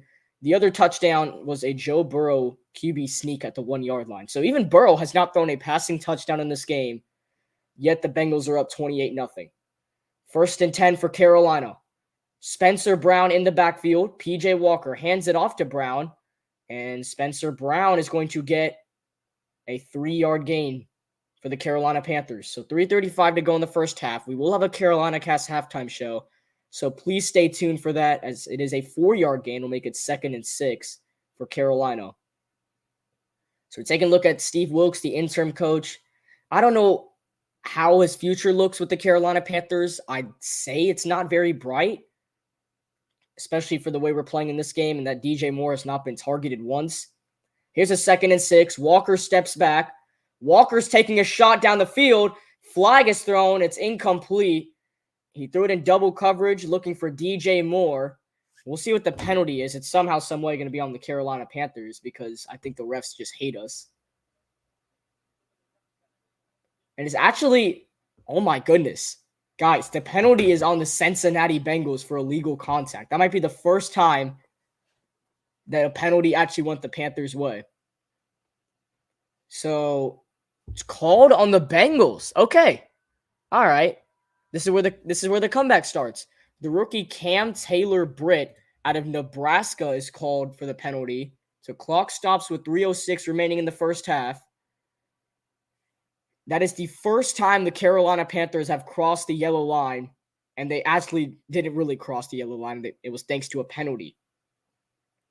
1st and 10. Play clock at 1. They get it off, and the pass is incomplete. They tried to do a short pass to Laviska Shenault, and that went absolutely nowhere. Even a short pass doesn't even work for the Carolina Panthers. That just shows our struggles. Clock stops at 3:04. PJ Walker has one of the greatest stat lines I've ever seen. 2 for 7 passing, 6 yards, and an interception. That is unbelievable. I cannot believe he can do this. And for anybody wondering in the chat, no, I have not said MVPJ once this entire stream. Deontay Foreman in the backfield. And it is another pass play. Walker gets away. PJ's going to have to use his legs. He's making guys miss, and he's going to get positive yards on the run. This will be a gain of about 6 yards, and it's going to make it 3rd and 4 for the Carolina Panthers. With 2:45 now in the first half. Carolina just looking for anything, maybe even a score. As Walker made 2 defenders miss before finally being taken down. So here we go, 3rd and 4. This could be the last play before the 2-minute warning as the clock is running. We got 3. Now we're going to have 2 receivers lined up on the left. Spencer Brown and Raheem Blackshear in the backfield. PJ Walker is trying to tell his guys something. The play clock is at 2. They need to get it off, and they do. Walker's looking one way. He fires to the sideline, and it's incomplete for Shi Smith, but a flag is thrown. So a lot just happened there for the Carolina Panthers. As it looks like it's going to be on Carolina just because every flag has to go on the Panthers. Let's see. And it is a legal shift on the Carolina Panthers. That penalty is going to be declined. So Johnny Hecker, we know he's always been on the field a lot, and unfortunately he's going to have to come out again to punt it away. So with 2:10 remaining in the first half, the Bengals lead 28-0. And the Panthers are going to punt once again. Johnny Hecker is on the field for Carolina. As on the return, it is Trent Taylor of the Cincinnati Bengals. I don't know what we're waiting here. Hecker's about to punt this one away. Now his play clock is at... Oh, it's not. That's at 20. Never mind. I had to reset the play clock. Hecker is just waiting for the snap. And Johnny Hecker boots this one away. This is going to likely take us to the 2-minute warning. No, there'll be one more play before the 2-minute warning, but a flag is thrown on the punt. So let's see what the flag is now again. And it looks like it's going to be on Carolina again.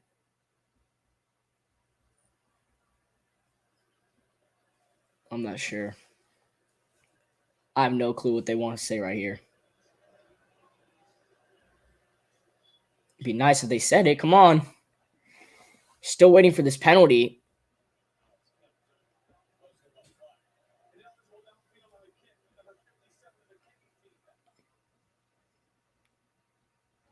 Okay, so there was a legal guy downfield for the Panthers on the punt.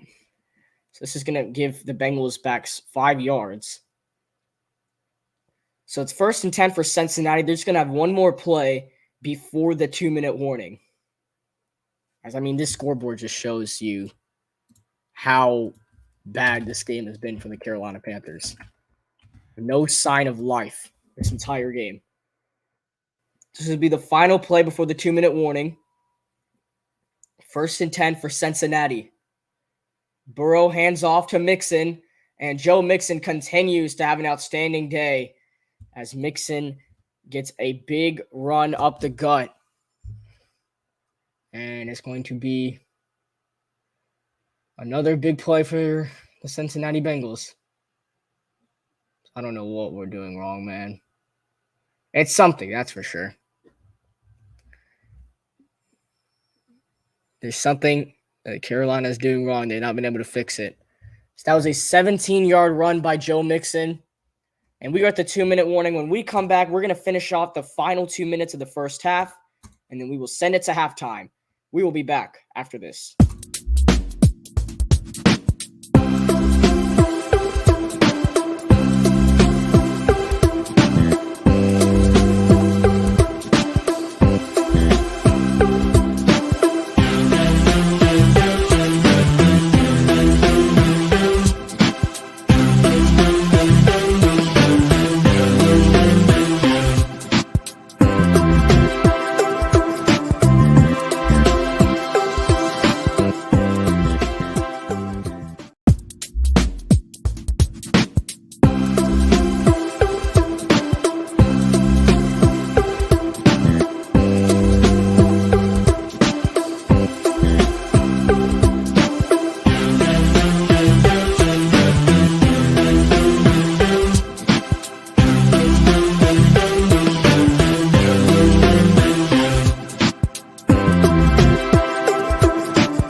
All right, we are back here. 1st and 10. Burrow and his pass is complete to Hayden Hurst. He gets out of bounds. It's a gain of 5 yards. We'll make it 2nd and 5 for the Bengals. Actually going to say 2nd and 4. So it's a 6-yard gain to Hayden Hurst. 1:51 to go in the first half. The Bengals could score before halftime once again. 2nd and 4. Burrow to throw. Looking down and just throws it away. Incomplete. As Hayden Hurst was the intended target once again. As we take a look at the sideline, PJ Walker and Baker Mayfield. Baker Mayfield is the backup quarterback for this game, but PJ hasn't done any better. So they're just trying to build PJ's confidence right now. Already down 20-0. They know this game's over. He's just trying to build his confidence. A 3rd and 4 for the Bengals.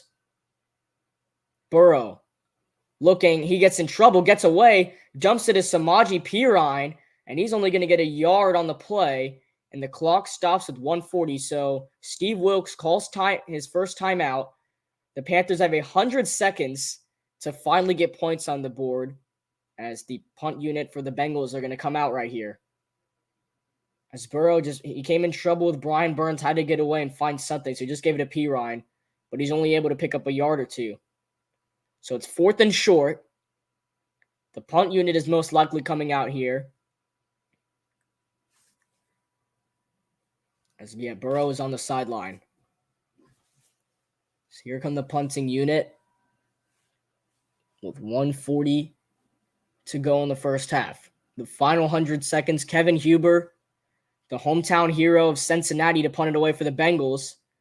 And he sends this one all the way to the Carolina 15. It'll be returned by Shi Smith. Smith breaking tackles and is taking down at the Carolina 29, a 14-yard return, but a flag is down. There's just been so many penalties in this game. So let's see what this one is. And it is an illegal block in the back on the Carolina Panthers. So this is going to bring them back, and Carolina is going to start at their own 21-yard line. As maybe the Panthers can get a field goal before halftime, just maybe. It would look a little bit better on the scoreboard to make it 24-3.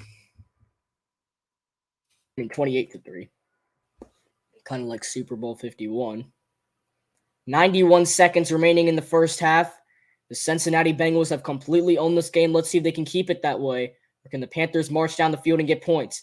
1st and 10. PJ Walker's pass is caught by Tommy Tremble, fighting for yardage, and he gets out of bounds. Or not. Yeah, they're going to say he did get out of bounds. A gain of 3 yards for Tremble. Oh, let's go Alec Pierce. Yes, sir. I needed that play for my fantasy team. Gain of 3 yards for Tremble. That makes it 2nd and 7. This could Carolina use... All right, chat. Do you think the Carolina Panthers have a chance of making the comeback? Because I think it's clearly impossible. Obviously, my math teacher wouldn't like that. But a 2nd and 7. Walker taking a shot, and it's intercepted by Jesse Bates. PJ Walker's 2nd interception of the game, and here comes Bates. He's past the 30. Spins off of Terrace Marshall, and he's hit big from behind at the Carolina 20. Man. At the Carolina 23. And PJ Walker, his 2nd interception of the game, straight to Jesse Bates. And the Bengals are just pouring it on right now. Absolute blowout. So the Bengals have the ball again. With a 1st and 10 after the PJ Walker interception. He was trying to get it to DJ Moore. And then that was just a horrible throw by PJ Walker that easily gets intercepted by Jesse Bates. 1st and 10 for the Bengals. 1:09 remaining in the first half. Burrow hands it off to Mixon. And Joe Mixon is going to get 8 yards on the run. Stop just shy of the marker. Will make it 2nd and short as we are under a minute remaining in the first half. As the Bengals could easily kick a field goal, or maybe they can even hit the end zone. Empty backfield for Joe Burrow. 2nd and 2 for the Bengals. Burrow to throw. He dumps it. His pass is caught by Evan. No, that's Mixon. And Mixon might have been just short of the marker. They're actually going to give it to him. It's a 1st and 10. The clock is running for the Bengals. They have one timeout. After one was spent by Burrow and the other one was taken away after a review. Burrow throws and his pass is batted down. Incomplete. Makes it 2nd and 10. Clock stops with 23 seconds to go in the first half. Oh, man, the Lions are up 8-0 at halftime. Little weird score. I guess they went for 2, maybe because of a penalty. But the Lions lead the Packers 8-0 at half.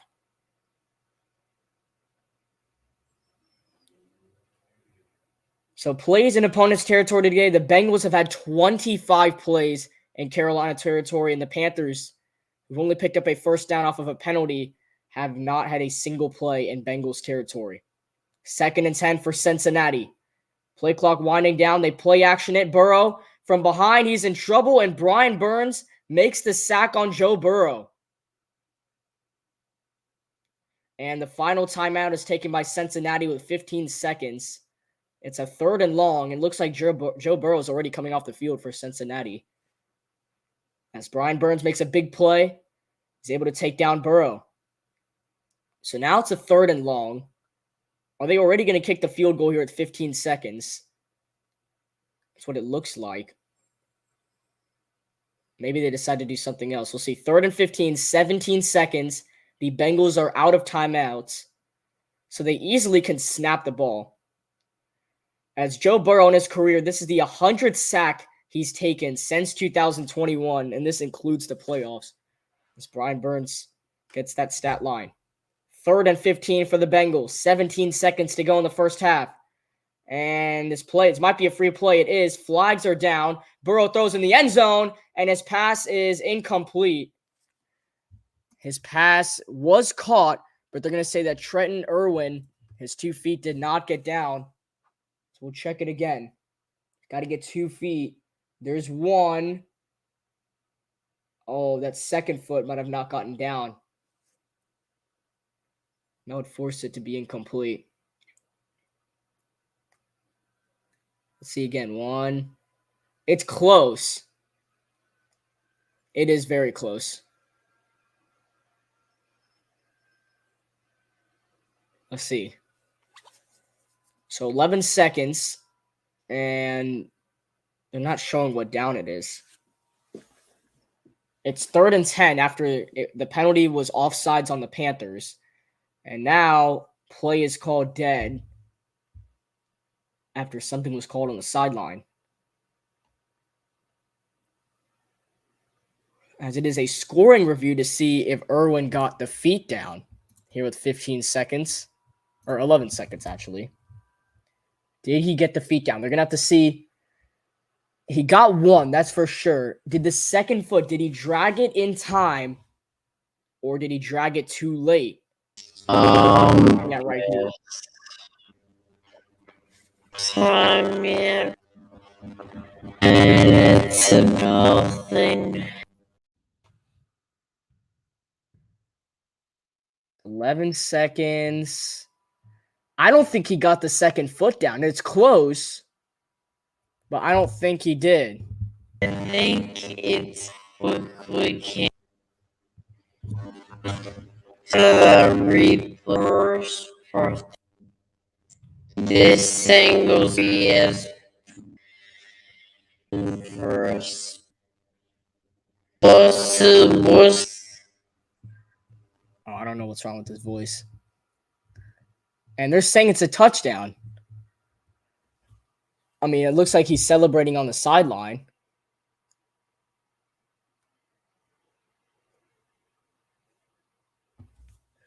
So it looks like a touchdown. Hello? Yeah, okay, I can hear you better now. Yeah. So scoring review to see. Yeah, I think he's definitely, and also get back on the meat so that you're not ahead. Okay. And the call stands. I think that's the last thing I'll say. Irvin looks so happy. It's actually incomplete because the call stands. I'll go ahead and change my I think that's gonna be a touchdown, which would make it 35-0 at halftime. No, they called it back. They called it back. Oh. The call stands. The call on the field was an incomplete. So here's the thing. It's 3rd and 10. You have no timeouts. Do you kick the field goal here, or do you risk it for that touchdown? I mean, if you want to, put their throat in the dirt, go for the touchdown. That's what it looks like they're doing right here. The Bengals team's just messing with the Panthers. It's a 99.6 now. Joe Burrow thinks it's a touchdown. I think it's a touchdown. Zach Taylor thinks it's a touchdown. I think it's a touchdown. Why don't we just lose people in Vegas some money who bet on the Panthers? I think everybody thinks it's a touchdown. It's another 3rd and 10. Burrow. Rolling. That's a touchdown. Oh my Mixon. God. Joe Mixon. That is Joe Mixon's 4th touchdown of the first half. How is this possible? Are we really about to go into halftime down 35-0? Joe Mixon is the best football player I've ever seen. Oh, okay. That's 4. And there's no point in even reviewing that. Mixon makes sure to get both cleats down. I cannot believe this. I want to say that who's in coverage? It's Henderson who gets burnt on the second half of that slant route. I mean, you've got to guard those. I mean, Joe Mixon just owns the Carolina Panthers. The PAT is going to make it 35-0 at halftime here. This is the worst score I've ever seen. Did Baker ever come in? Nope. PJ Walker threw his second interception straight to Jesse Bates. And that's what set up his touchdown drive for the Bengals. And the Dolphins just blocked the punt, and they returned it for a touchdown.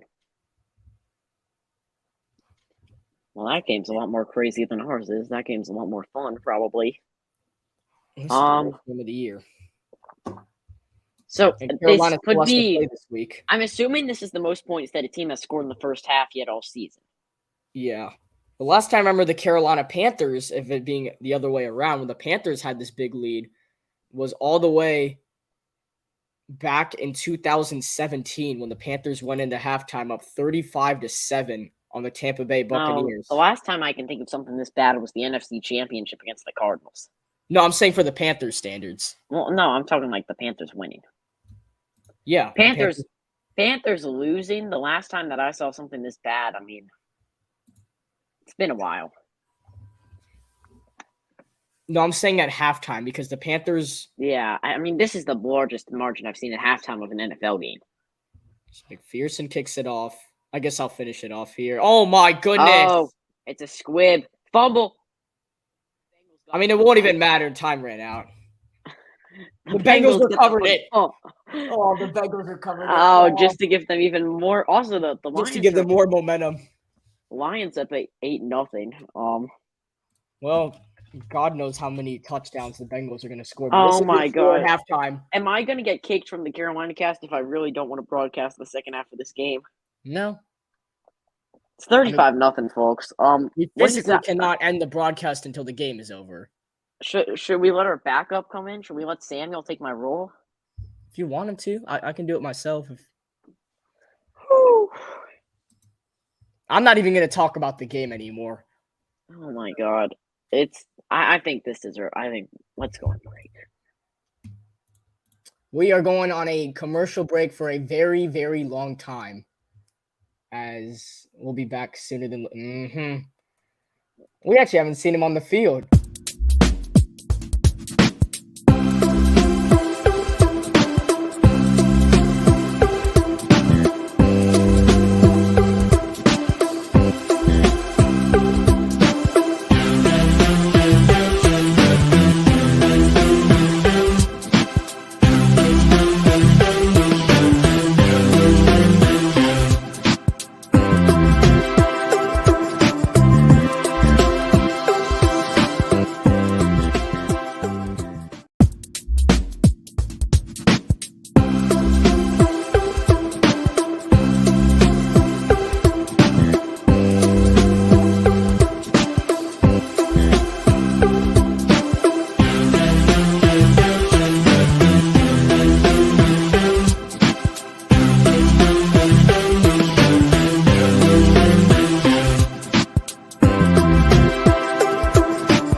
Welcome back here to your halftime show on the Carolina Cast.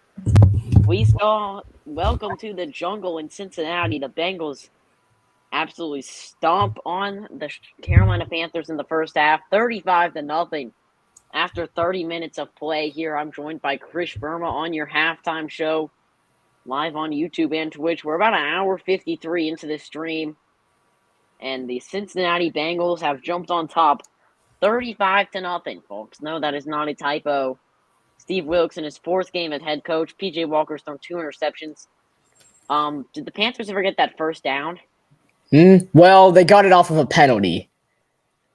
So they got the first down. Yes, they've gotten one first down. We did it. So we did it. Panthers have 1 first down. Joe Mixon has 4 touchdowns today, for those of you just joining us. And honestly, everything's looked pretty horrid today. As I'm going to take you through some scores around the league. This is the biggest margin of deficit by any team so far. The Patriots up 13-0 at halftime against the Colts. Lions up 8-0 against the Packers. The Falcons are well into the third quarter. They're down 10-14 with the ball. Jets losing 14-10 at halftime. Commanders, I think they just made it 10-7 on a Taylor Heineke big touchdown pass right there. The Raiders up 10-0, top 2010 against the Jaguars, and then to begin the third quarter, the Dolphins left the ball up 21-17 against the Bears. Looking at our later games, Seahawks visit Arizona at 4:05, and the Rams visit the Buccaneers at 4:25. Sunday Night Football, Derrick Henry and the Titans take on Patrick Mahomes and the Chiefs. And then Monday Night Football, the Michael Thomas-less Saints will host the Baltimore Ravens. So we thank all of you guys for joining us so far today. But it has been all the men in the black jerseys today, folks. The Carolina Panthers are going to fall to 2-7 likely on the season. And they will definitely move in the sole last place possession after this game ends.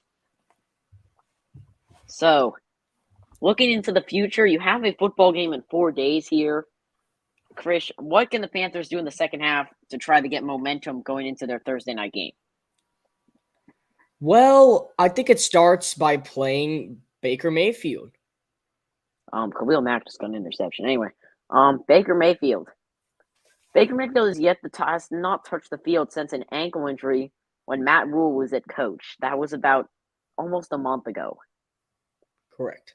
But he was activated off the injured list last week. The injured reserve, baseball guy. And PJ Walker got the start. And this week, PJ Walker has played this the first half. And I'm going to be honest, PJ Walker has gotten exposed. Oh, he hasn't just gotten exposed. The 4 letters of MVPJ will never be used again. And maybe PJ will. But, looking, that ESPN win percentage I was talking about is now at 99.6 still at halftime. How was it not at 99.9? It was at 99.8 with about a minute left in the half. I think that was after Walker threw his interception. But just going to look at some quick stats here for this game, because obviously you guys came to watch this game. Joe Burrow is 18 for 23 passing, 169 yards and a touchdown, 7.3 average. He has taken 1 sack and a QBR of 111.8. PJ Walker's 3 for 10 with 9 yards passing, 2 interceptions, and a QBR of this is not a typo, QBR of 0. So a QBR of nothing for PJ. Man, Baker Mayfield has the exact same stats as him. Put him in. The total Panthers team has 7 carries for 23 yards. 7 of those came from Foreman, 6 from Walker, 6 from Chenault, and 4 from Brown. For the Bengals, Joe Mixon has 113 yards with 3 touchdowns on the day and a 29-yard rush as his long. Trent Taylor with 2 jet sweeps, good for 18 yards. Samaj Purin, good for 1 carry and 9 yards. And then Joe Burrow, 3 carries for 7 yards in that QB sneak touchdown. Receiving wise, the Panthers have obviously 3 receptions for 9 yards, 5 yards from Blackshear, 3 from Tremble, and 1 from Brown. So DJ Moore has yet to have his name in the scorebook. He has not been targeted today whatsoever. For the Bengals, they have 18 receptions for 169 yards. Joe Mixon with 58 of those yards. T. Higgins, 32. Tyler Boyd, 31. Hayden Hurst, 22. Trent Irvin, 14. Trent Taylor, 9. And Samaj Perdine, 3. For the fumbles, Trent Taylor had 1 fumble, but he recovered it himself. And then Jalen Davis recovered a fumble that was lost from Tommy Tremble. And defensively, those interceptions, by the way, for sacks, the only sack that's happened today was by Brian Burns. Yeah, that was interception-wise. Let me see. Jesse Bates has one pass defended. I don't know if he has an interception. Who does have the interceptions? Oh, it's Jesse Bates has an interception. Jesse Bates and Jermaine Pratt. Chris Evans has one kick return for 22 yards. Blackshear and Tremble. I don't know. Tremble had a kick return. Oh, he fumbled. Obviously, that was the last play. Blackshear 1 for 22. Punt returns. Trent Taylor has 2 for 47 yards. And that has been about it. Johnny Hecker with 4 punts at halftime, and it's been lopsided, if you will. We're going to take a quick break here, and then we'll be back for a little bit more analysis and some second-half football as the Panthers look to turn it around here on the Carolina Cast.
Halftime in this one, 35-0. Not a typo on your scoreboard. The 4-4 Bengals looking to move up to 5-4.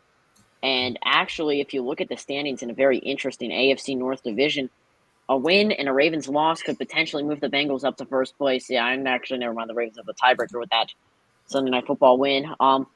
Looking at our division, obviously, 2 teams have yet to play, but the other team west of the field is the Falcons, and they find themselves still down 14-10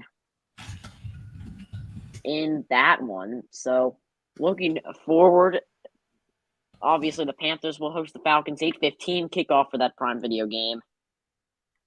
The Buccaneers next week will play in Germany against the Seahawks. It looks like the Saints will go to Pittsburgh.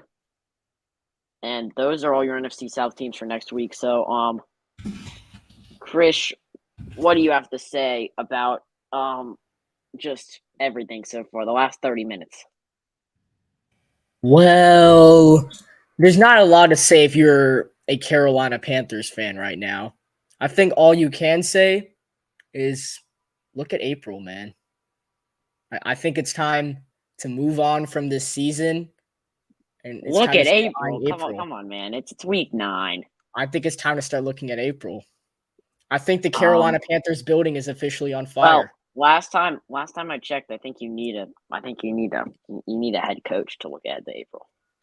Well, see, if we want to look at April, the first problem is the Carolina Panthers front office building is on fire.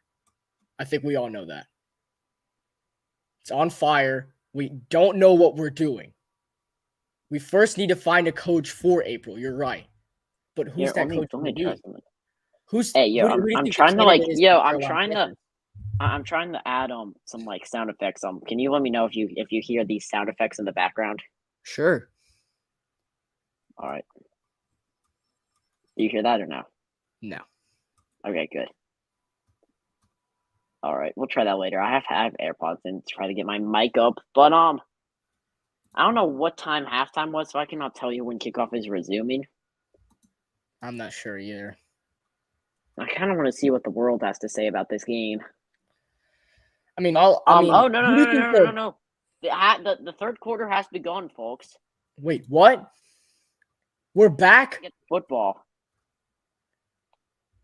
At least the Panthers get the ball to start. What could possibly go wrong? Well, I'm kind of interested to see who's taking snaps to begin that half. I got the football thing set up. I'm assuming that we're not going to fumble on the kick, so I said that we get the ball. All right. PJ Walker and Shaq Thompson chatted up on the sideline, and Joe Burrow, who has played like an MVP today if it weren't for Joe Mixon. Carolina Cast player of the game is probably going to go to Joe Mixon. As that one kicked off, goes to the A and the Bengals, and Blackshear is going to return this one. Blackshear using his wheels. Looks like he had an extra bit of Gatorade. Blackshear to the 50. Blackshear, Evan McPherson trying to tackle him. He can't. Blackshear all the way to the Cincinnati 30. That's the best play of the game. Wow. About as fast as he could. Looks like he got an extra motivation at halftime, and the Panthers now have momentum. Wow, that is the best play of the game. All right, boys. And Baker Mayfield is on the field. Baker Mayfield's in the game. Panthers. Okay, the comeback has officially begun, everybody. Here we come. I was thinking that it could be 28-3 at halftime, but I mean, I was hoping that too until PJ Walker decided to throw another interception. Baker Mayfield is back. Baker going to take it on at about the 37. I guess we're going to find out whether this guy is going to have a job or not next year in the NFL. He has been filming some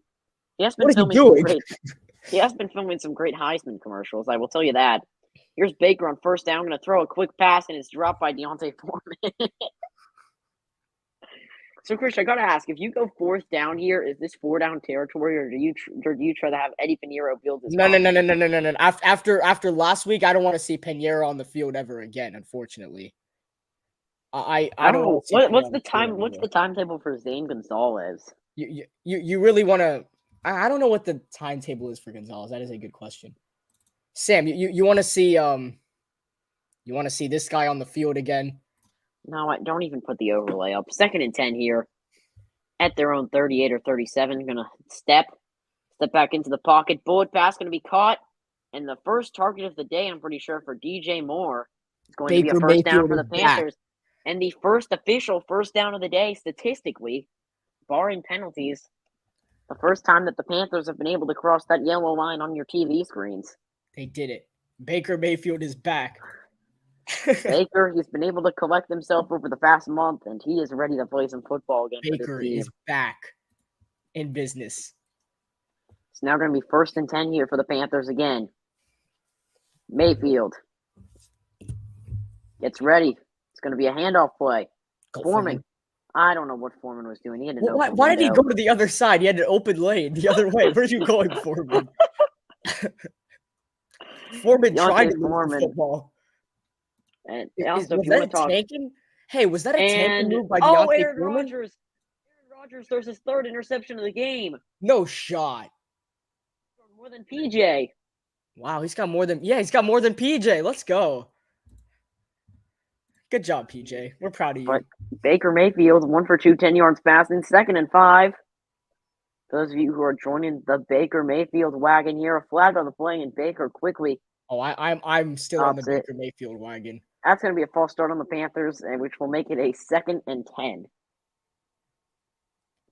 Career as a Panther starter. Mayfield's 1 and 4. Darnold's 4 and 7. A pretty decent record for Panther starters. And PJ's 3 and 2. That is about to move to 3 and 3. PJ right now. PJ trying to give this guy Baker some words of wisdom. I don't think probably. If I'm Baker, I probably wouldn't listen to much of those words. Yeah. But here we go. Bullet pass on the sideline. It's caught. Terrace Marshall. They're going to say he's kept in bounds. It's fumbled. Hold on to the football, guys.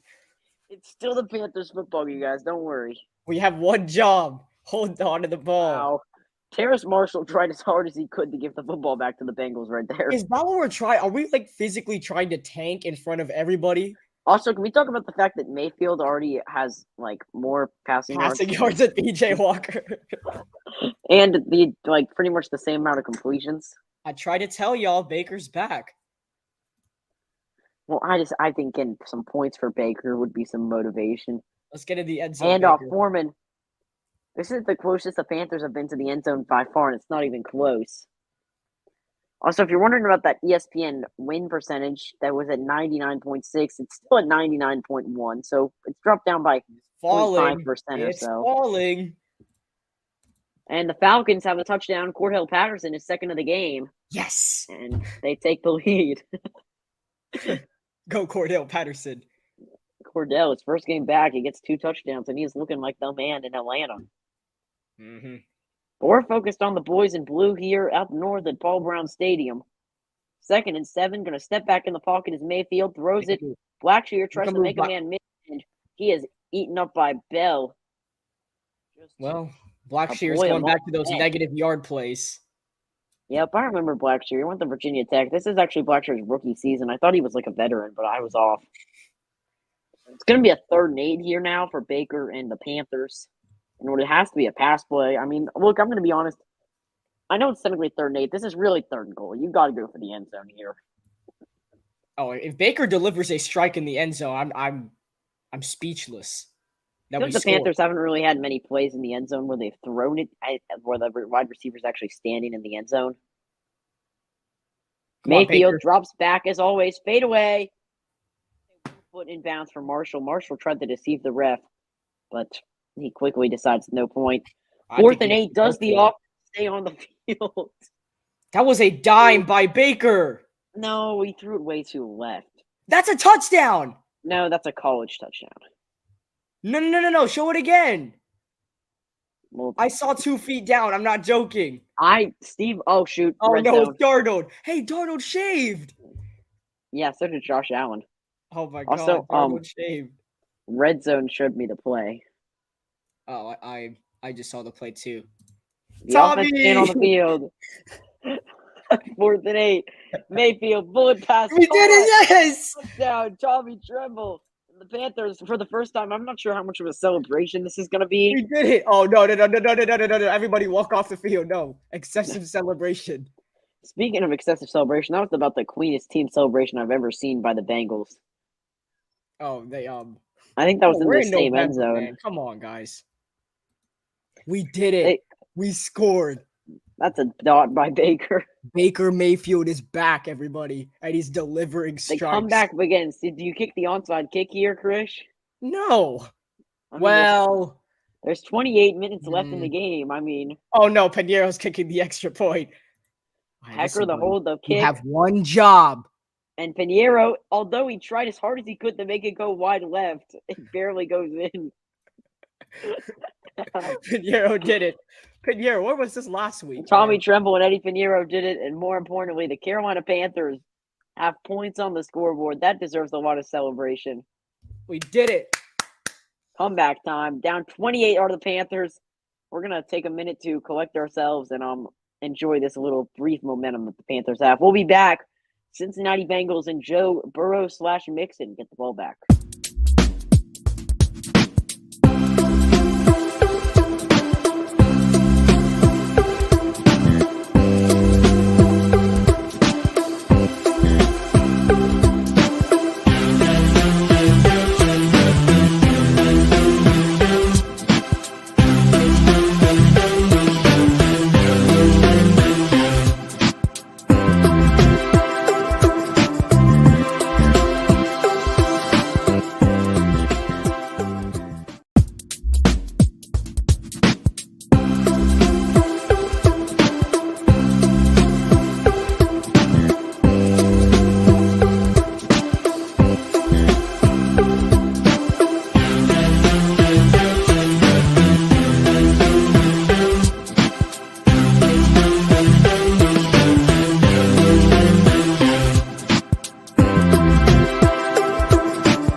So Tommy Tremble finds the end zone, and your Carolina Panthers now find themselves down 28 instead of by 35.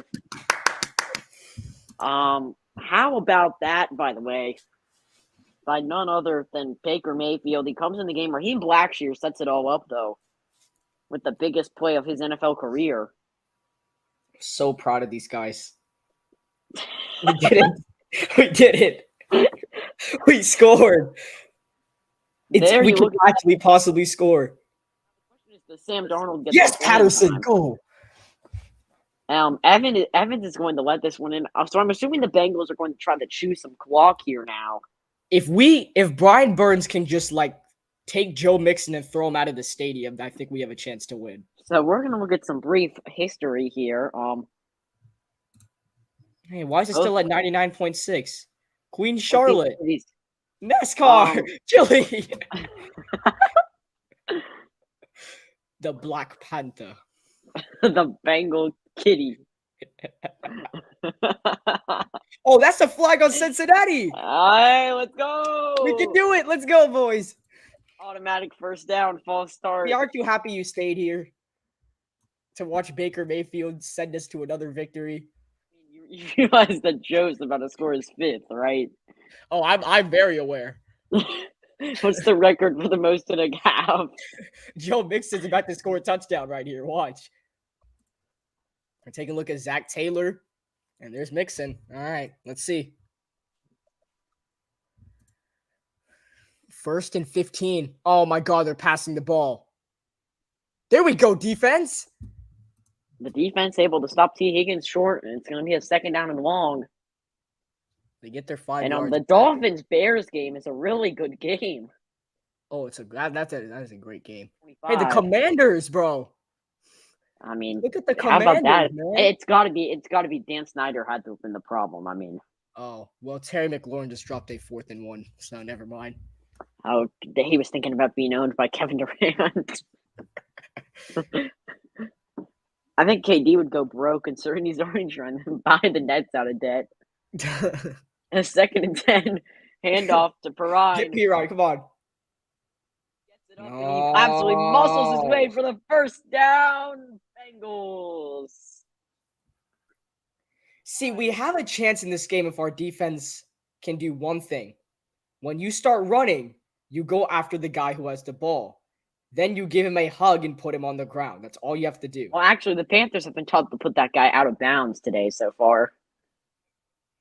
As Tua, oh my God, Tua just doing like the 3rd row.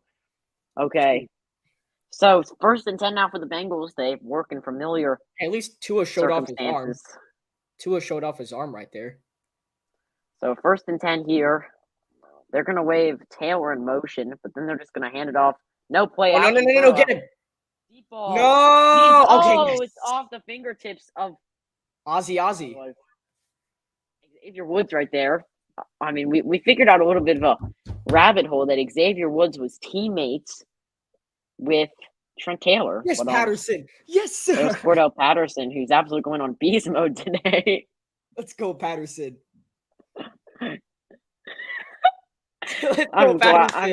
I'm scared of that man on Thursday night. Oh, I'm very scared. Actually, I'm kind of happy for Thursday night. He's gonna. If you thought Mixon ate us up, that guy's gonna eat us up. Not just Mixon. Get to Burrow. And there's the pass. Boyd able to lunge forward. That's going to be a 3rd and very short. Oh, no. Then we already know who's coming in the backfield right now for the Bengals. And coming on, I don't even think he needs a walkout song or an introduction. You can see him on your television screen. You can see him on your television screen walking on the field in number 28 in black. The new owner of the Carolina Panthers, Joe Mixon. Forget about the Commanders. Yeah, screw the Commanders. So they are midfield. Mixon's in the backfield. Oh, come on. Decides that he's the best running back named Joe and goes for the 1st down. Oh, come on, bro. There's Derek Brown. The Commanders' field looks awful today. When is it not? Well, the turf's all messed up. It's the Washington Commanders. You see that glossy short about the Dude, Commanders? I know, dude. Like their midfield logo is like messed up. Welcome to the Washington Commanders. Here's Kirk Cousins on 3rd and 13, and it's incomplete. And there goes Joe Mixon again. And there goes Joe Mixon for 8 more yards. Oh, Joe Mixon. I mean, Thanksgiving isn't for another 18 days, but Joe Mixon is absolutely feasting up on some Black Panther right now. Yeah, I understand. And there's the handoff to Joe. Oh, you're a Packers fan. Oh, I'm really sorry for you. Yo, get Grossi on here. Man's got to be mad. Bro, we should raid him again. No, this game's already out of hand. Don't raid Grossi while he's salty. Why? You can never raid Grossi unless the Packers are winning. And there we go, handoff to Mixon, who crosses the yellow marker for the first down. And Joe Mixon is absolutely eating up this. My mind has a headache for every touchdown that Joe Mixon has scored this game. I literally have a headache now. I cannot watch this anymore. Well, it's going to be a 1st and 10 here. There's DJ Moore. The same face he made after Eddie Pinheiro missed the extra point. Well, DJ's Moore, same thing with his helmet being off, too. So Baker Mayfield's getting ready for that next drive. Meanwhile, the Bengals have like 300 more total yards than the Panthers do. Mixon running it up the gut. This is like career stuff right now. Like, if you have Joe Mixon on your fantasy team, I'm really happy for you. I'm just happy I'm not playing against a guy who has Joe Mixon. Jets-Bills game's good. How?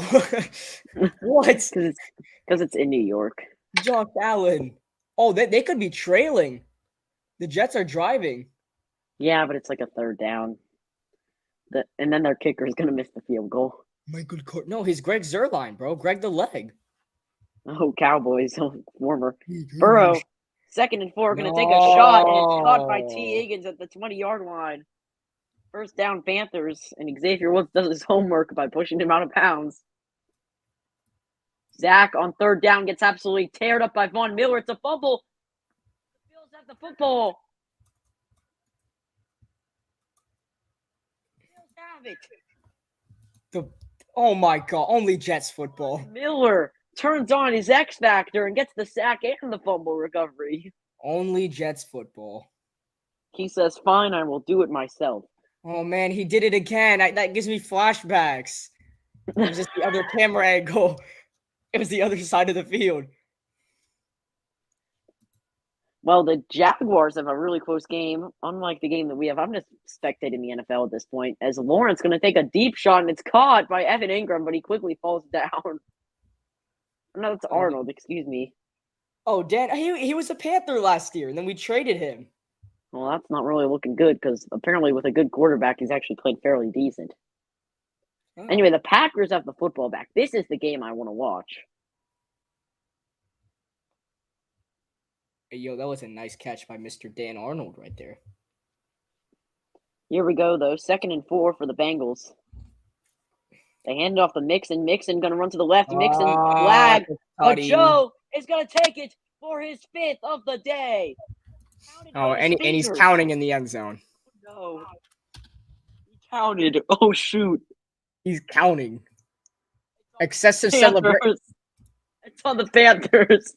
I was about to say excessive celebration, but never mind. Joe counted. Okay, Joe went like 1, 2, 3, and then he paused. Then he went like 4, and then he paused, and then he went 5. This Bengals team is absolutely having a field day. It's 41-7. This is like a bunch of high schoolers playing against preschool kids in football. Counting the touchdowns. Joe Mixon is in college. Joe Mixon was 1 touchdown away from breaking the record for the most in a half. And Evan McPherson's kick. Why would Evan McPherson miss? And only if Joe Burrow decided not to run it in himself and be like, just take over, just give it to Joe Mixon. Joe's loving it. Well, I mean, the comeback is still alive. Okay, let's be honest. Burrow's just handing the ball off to Mixon because Mixon's just stat padding. According to ESPN, The Carolina Panthers have a 0.1% chance to win this game. So Wait, it went up to 99.9? I think No, it it's did. 0.2.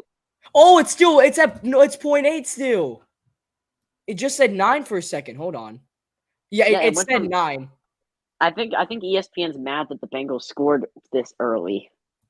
No, it said 99.9. Yeah, I like know. on The last reason play. it's now at 0.8 is because that they wanted the Bengals to chew more clock. Oh, so ESPN's telling the Bengals what to do. ESPN said Joe should have sat down at the 1 yard line. Also, the Packers have scored a touchdown. Now they're going to go for 2 to tie it. But Aaron Rodgers is injured. I mean, honestly, Jordan Love may be the better option at this point. Alan Lazard, man, that's a dime. Hey, he took his helmet off. Excessive celebration. Aaron Helmet took is his helmet off. Excessive celebration. Anyway, so I'm Here's going the to be call. honest. I was interested in this game until they just kind of scored that touchdown because I thought that we were actually going to win. Now, I actually thought we were going to make the comeback. Well, I think we still have a chance if, Raheem Blackshear gets us in Bengals territory, then Baker Mayfield just... Yeah, I figured out that if we don't get the ball at the 50-yard line, then we're not going to score. Yeah. We I need give one of those credit to Baker Marquise. Mayfield to stepping We need into one this of those. game. We need one of those Marquise Haynes scooping scores. Oh, yeah. Marquise Haynes. I mean, man made Alvin Kamara fumble. Why can't you do it with Joe Mixon? I mean, Joe Mixon And is Rodgers on 2 dropped by Alan Lazard. Cheerleaders are loving it. I can't even imagine. I mean, I'm going to be honest. I kind of want to see what Grassi's doing right now. Yeah, man. Come on. Let's see.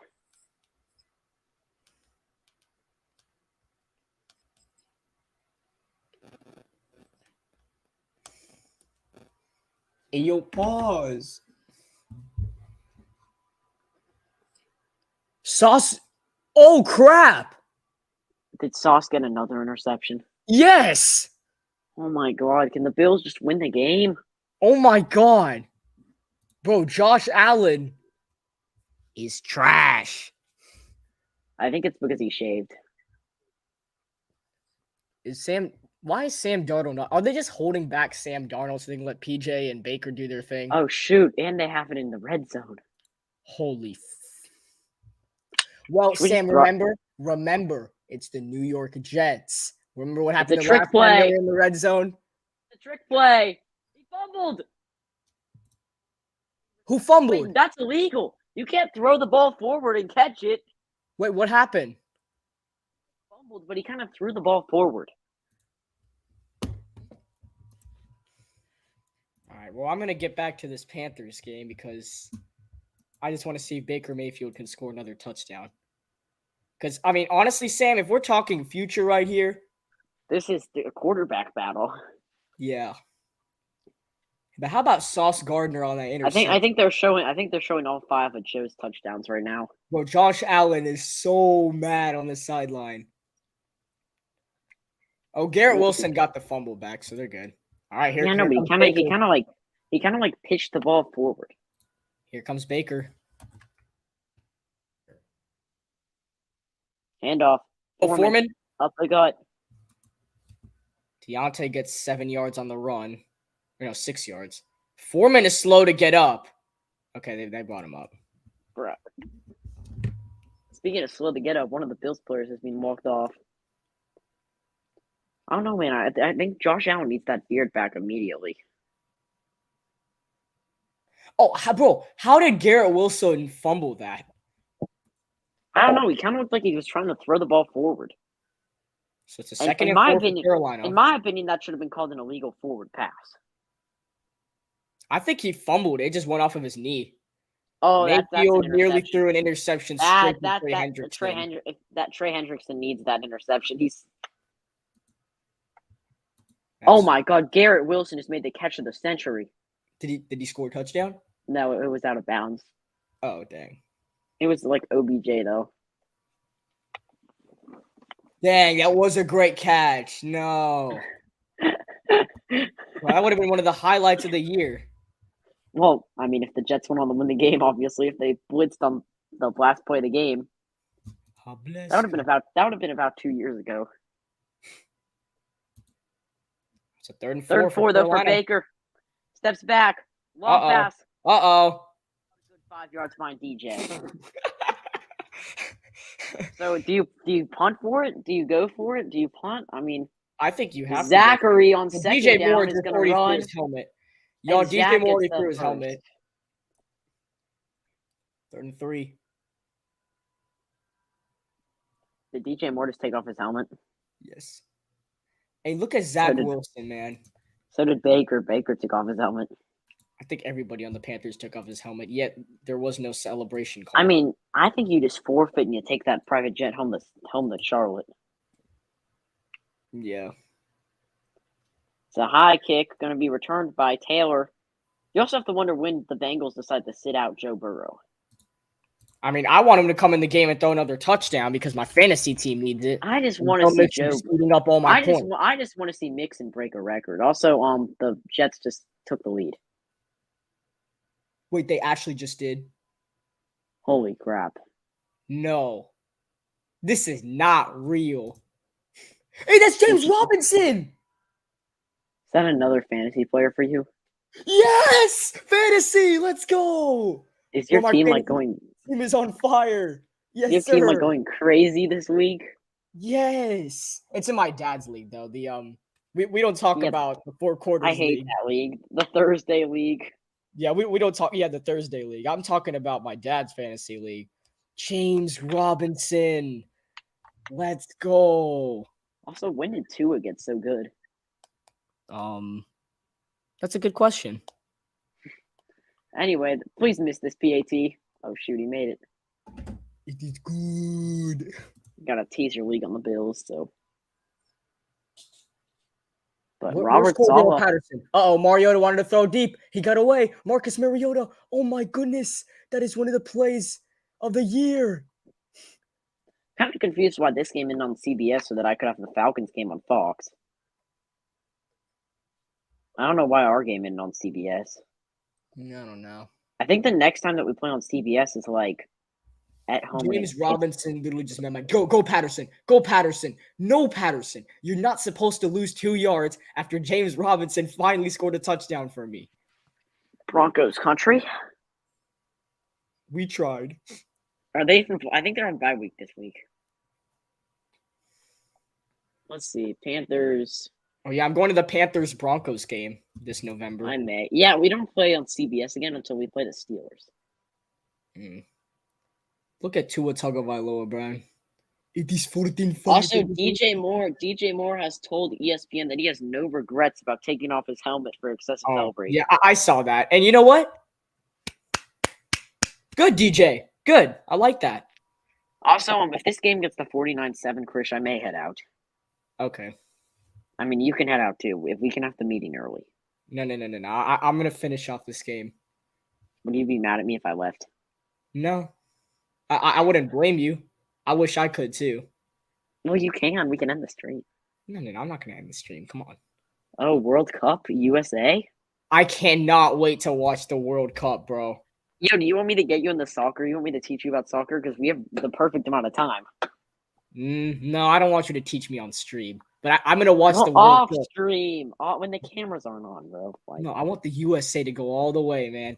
This is our year. Brandon Allen is in the game for the Cincinnati Bengals. I think Sam might want to go. Brandon Allen's in the game. Oh yeah. Is Joe? Oh shoot. Mixon Joe's still at it. Mixon doesn't care. Talk about running up the score, man. What a horrible person Joe Mixon is. Zach Taylor's loving this right now. I think every play is just a handoff to Joe. I don't even know why they're huddling. Exactly. It's kind of like the Warriors playing in the finals. The red dot is Steph Curry. Just give the ball to Curry and let him shoot a 3-pointer. Yeah, except the red dot's Joe Mixon. Mm-hmm. Tell me this is a pass play. You cannot tell me. Yeah, it's obviously wrong. And he's still. Oh, he's short. We made a tackle on Joe Mixon. Well, it's pretty obvious when you know that the play's coming. We did it. Guys, We stopped Joe Mixon. I don't think – oh, Mixon's coming off. Yo, are Wait, they punting actually? on third down? Wait, can you punt on third down? Yeah. You can punt on first down. Oh, actually? How come I've never I want that to happen. That was an awful throw by Josh Allen when Sauce got that pick. Is Sauce going to be like the next like best NFL player? I mean, he's better than Jalen Ramsey. The best in the nation? So you're telling me Sauce is already the best in the nation? I'm the best in the nation. Oh, Joe's got Khalil his Mack did beanie not on. just get an interception. Drake Yeah, I London know. lost the football. I know. I think that may be wait, is that his second of the game? No. I was just they're showing the highlight of it. Joe's got his beanie on. Swagger beanie I can't Joe. believe the Jets are beating the Bills right now. What universe do we live in? Chris, I'd knock on wood because I think Josh Allen's I see this is a look in his face that tells me that like And the he's not Lions are gonna- about to score another touchdown. Okay, the Lions are actually going to win that game. I will tell you that. I think the Bills are still going to win this game, but the Lions are going to win that football game. And the Carolina Panthers. And Josh was just going to use his. Yeah, why isn't Josh just been running the football like that? Anyway, where's Kenny Mark. Albert? I know. Mark Sanchez is always broadcasting our games. Mark Sanchez. Let me see. You want me to tell you who's broadcast? Well, obviously, I mean, we all know who's broadcasting. Younghoe Koo missed a 50-yard field goal. I'm done. Something's up with that field. Now somebody decides to miss a field goal, huh? And it's Younghoe Koo. Why couldn't you do that last week? Why? Anyway, so Why didn't you? for week 11, the Panthers, they just yet to be announced who will broadcast the Panthers game against the Ravens. But in week 10, we do know that the broadcasters will be whoever they always are for Prime Video. Yeah. Which I'm pretty sure is Al Michaels and Kurt Herbstreit. Yeah. But now it's going to be a 3rd and 6. Oh my God! Are we about this to? Play technically matters. This play technically matters less than a preseason game, but let's see it. Allen's going to throw it. And they got it. Hayden Hurst absolutely went on try-hard mode. This Brandon Allen guy is still throwing dimes. So you're telling me Brandon Allen's better than all the quarterbacks on our roster? Oh, yeah. Well, I think he beat quarterback number 2 to Baker Mayfield because I think Baker Mayfield is now the MVP. Oh, wow. Wait, the Bengals did another group celebration when I wasn't watching? No. Well, Chris, I don't know, man. I mean, that may be it for me. That's all right. Can you just end the stream? No, I'm not ending the stream. You can go if you want to. It's 42-7. I know. I'm gonna watch some other games. Yeah, you want to like do it like I don't know, man. I mean, dude, we have more viewers. Okay, we have like look at the stats. Okay, like I'm still gonna finish it off. Oh God, dude. I mean, this is your last call. Like, if you want to leave, now's the time. I'm good. Okay, look, if the Bengals score one more touchdown, then I'm out. All right. I bet. It's been pretty lopsided for those of you just joining us. If there's anybody just joining us, I don't know how long MPD Sports been on, but oh God, Joshua's going crazy now. Are the Bills using Naheem Hines today at all? Okay, can you stop? The Raiders are about to beat are trying to beat the Jaguars. How about the Lions? How are you going to entertain me? The Lions have 2nd and goal. The Lions, yeah, I know. That's what I was saying. The Lions are about to like win this football game. Okay, if the Lions score a touchdown here, we're checking out Grossi's stream. Yeah, about that. What? Jared Goff just got absolutely decked. It's 3rd and goal. Here we go. No, okay, I'm putting on Grossi's stream. I don't care what you say. Go. Jared, don't screen share. Okay, fine. I won't screen share. Jared Goff has 20 dropbacks. Here it goes. 3rd and goal. Looking. Jared. Bullet pass, touchdown Lions. Yes. Yes. Okay. Perfect. Now let's see it. Grossi, how do you feel?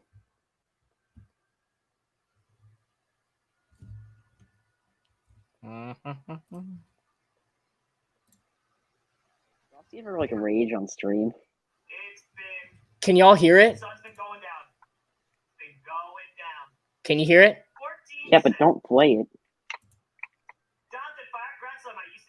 Can you hear it? Yes or no? Yes, I can, but stop playing it. 15-6. Okay, dude, get it off. We have a game to broadcast. Bro, I think you said you want to broadcast it. Well, I know, but like, I kind of now want to.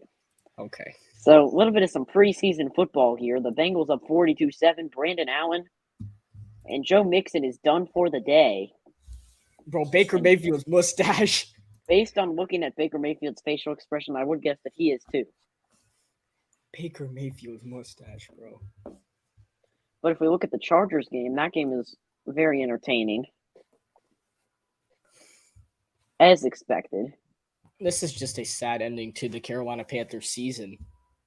Dude, the guys, there's still like 9 weeks left.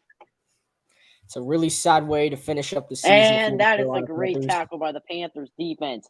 Play of the day right there. So this will be the final 14 minutes of the Carolina Panthers. Yatsir Gross-Matos on the tackle. I kind of want to stream a Madden rebuild after this game ends. Well, we're not going to do Madden yet on here. Oh, dude, we should. Hey, what if that's a part of the meeting? No, absolutely not. Hey, okay, maybe. If it's part of the meeting, then maybe. We'll do it as a group.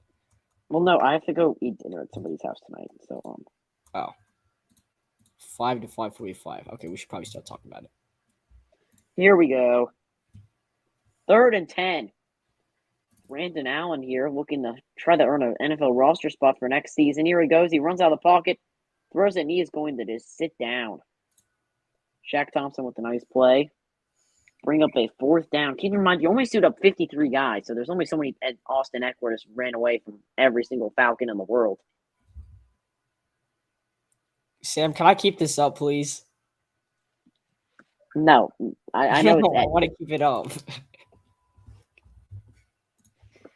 Please, can I keep it up? Yo, I'm gonna be honest. No, dude, stop. I think I'm gonna head out. Oh, we kicked the punter. Hey, what? And Austin Eckler. I know. Did something. He just annihilated the Falcons.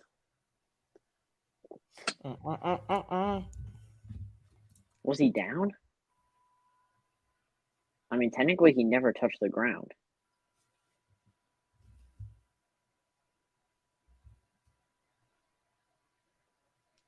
Anyway, the Justin Fields is going on trial right now. Anyway, Chris, I am going to head out.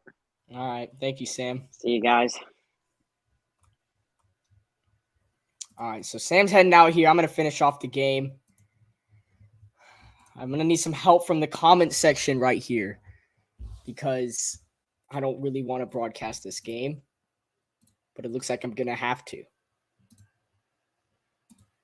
So the Carolina Panthers are losing by 35 points. Yes, I know. 35 points to the Cincinnati Bengals. This is the worst game I've ever watched. But we are going to finish it either way. So I'm going to put some other games on for myself. I'm putting the Bills-Jets game on. Then obviously the Panthers game.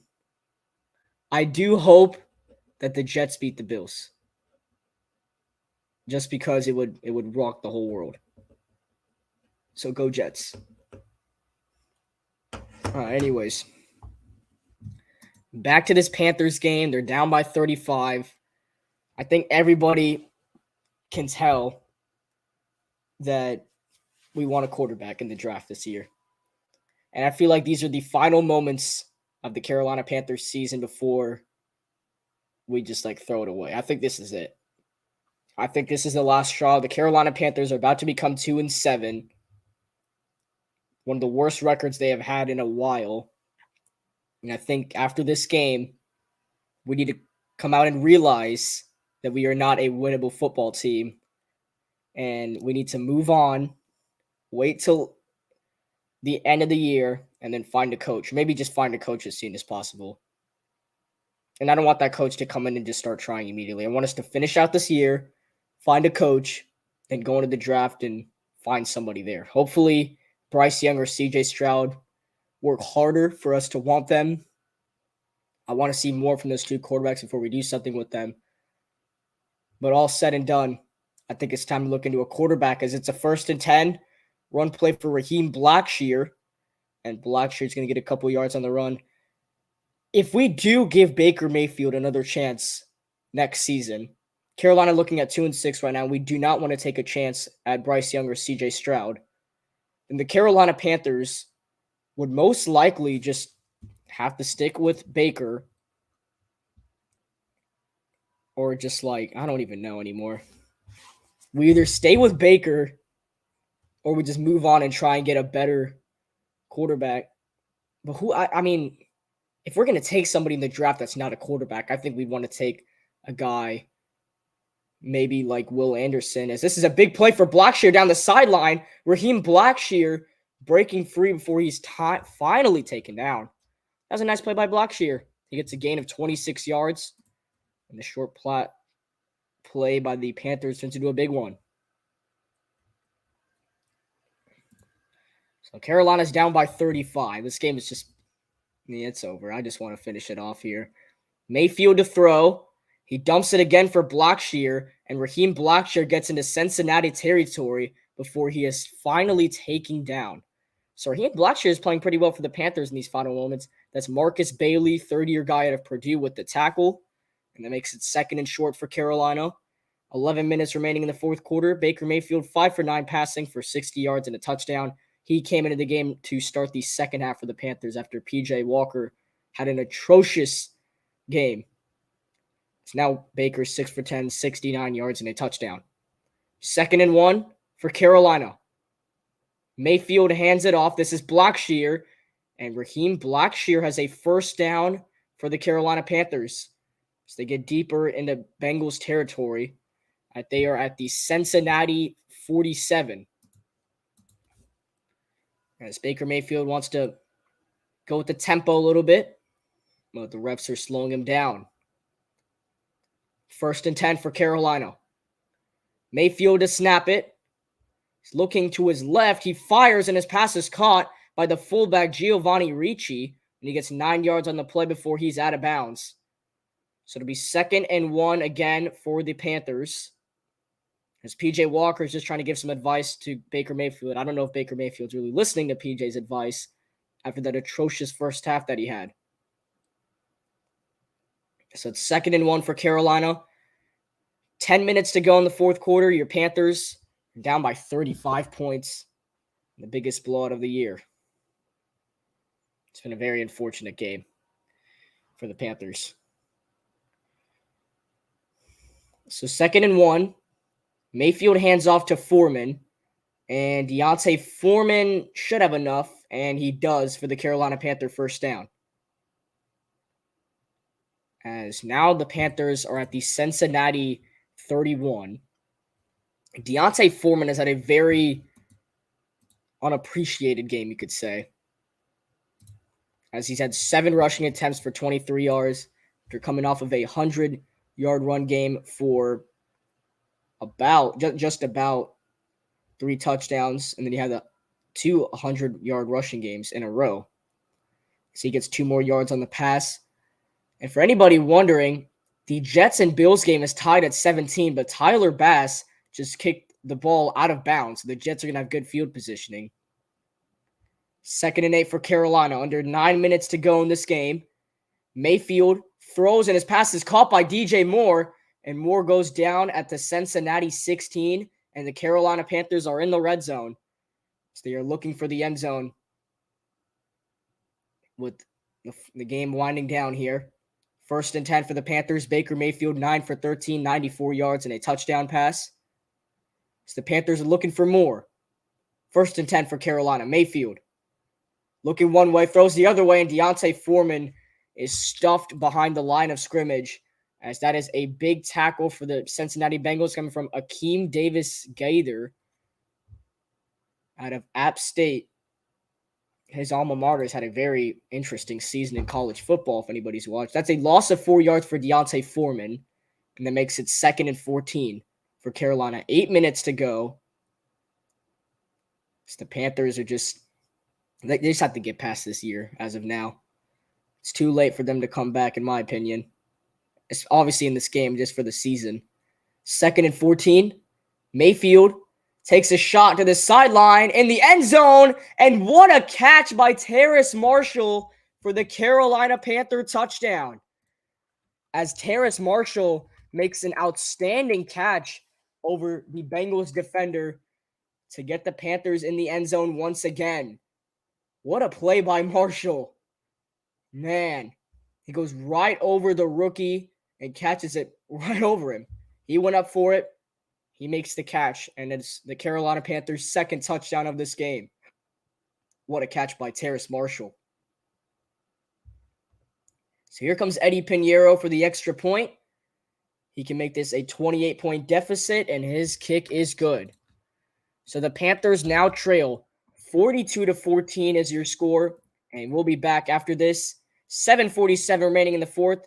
The Carolina Panthers just trying to finish off this game at Paycor Stadium. We'll be back right after this.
All right, we are back here. 7:47 remaining in the fourth quarter as the last play resulted in a Baker Mayfield touchdown pass to Terrace Marshall. And it cuts this deficit down to 28, but it won't matter because there's barely enough time for the Carolina Panthers to get back into this game. As the Carolina Panthers' next game will be this Thursday night at 8:15 p.m. Eastern Time. The game will be on Amazon Prime. Thursday Night Football, the Carolina Panthers will be taking on the Atlanta Falcons. That'll be the first ever double stream on the Carolina Cast because the Charlotte Hornets will be playing the Miami Heat at 7:30 that same night. So we're going to do a little red zone for both of those games as Eddie Pinheiro kicks it off for the Carolina Panthers. And we resume the final 8 minutes here in Cincinnati. This is a short kick, and it will be returned by Cincinnati. And Taylor just goes down at the 25.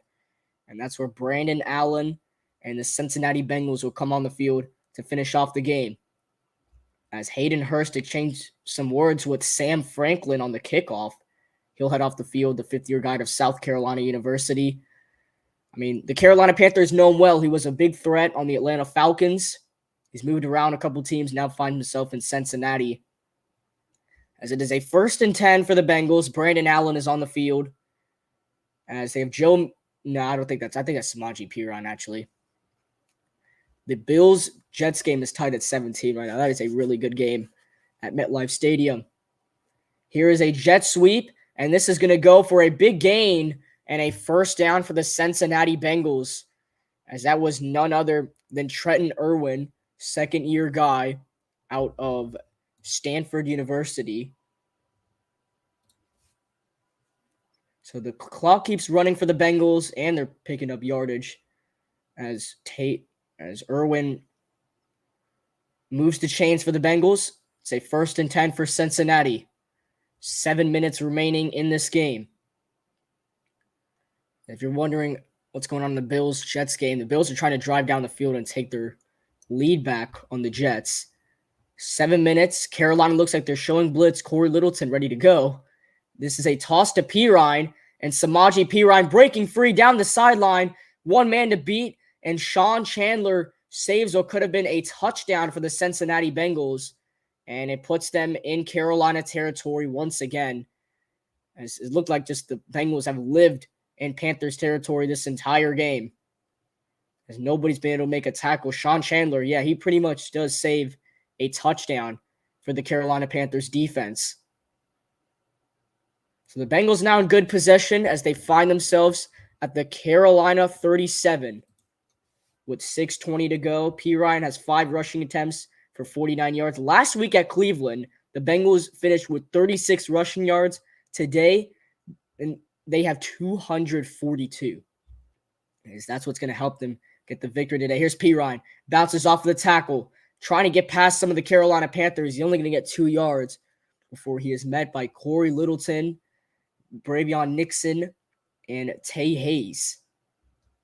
As it is going to be 2nd and long for the Bengals. 9 minutes to go in that Bills-Jets game. They are barely in New York territory.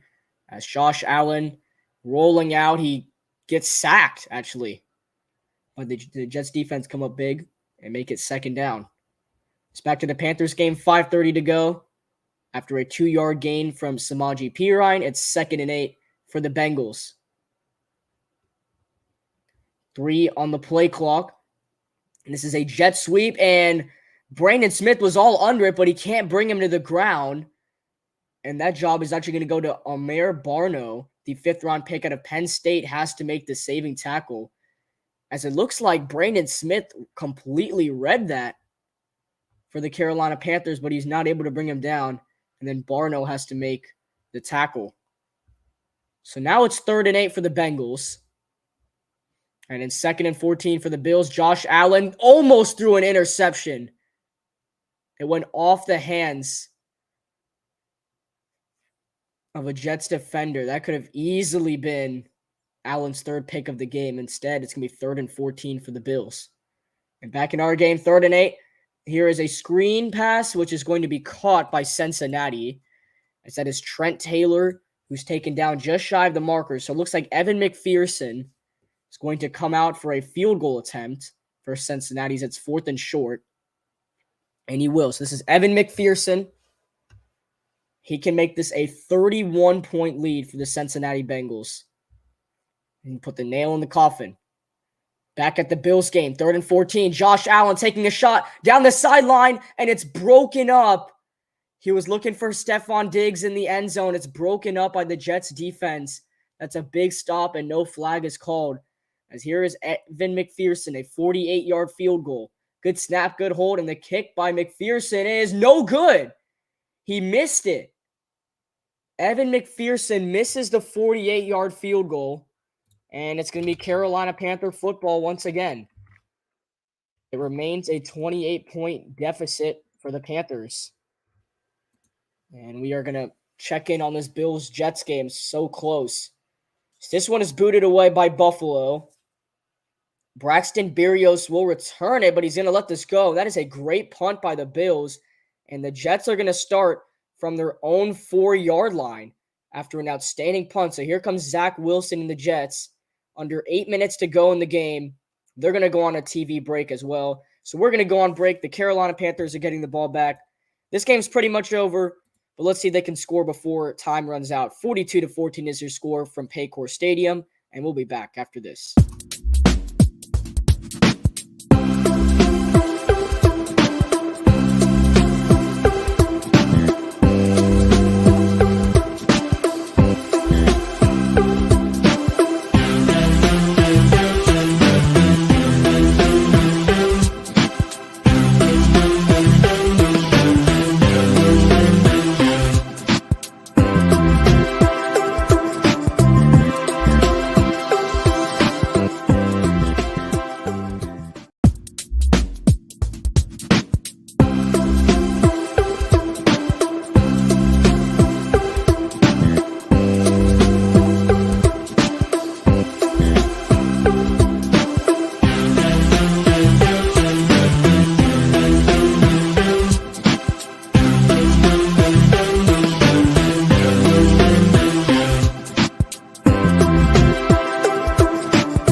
Welcome back to the Carolina cast. As a first down for Carolina, Baker Mayfield throws a slant, and it is nearly intercepted by the Bengals defense.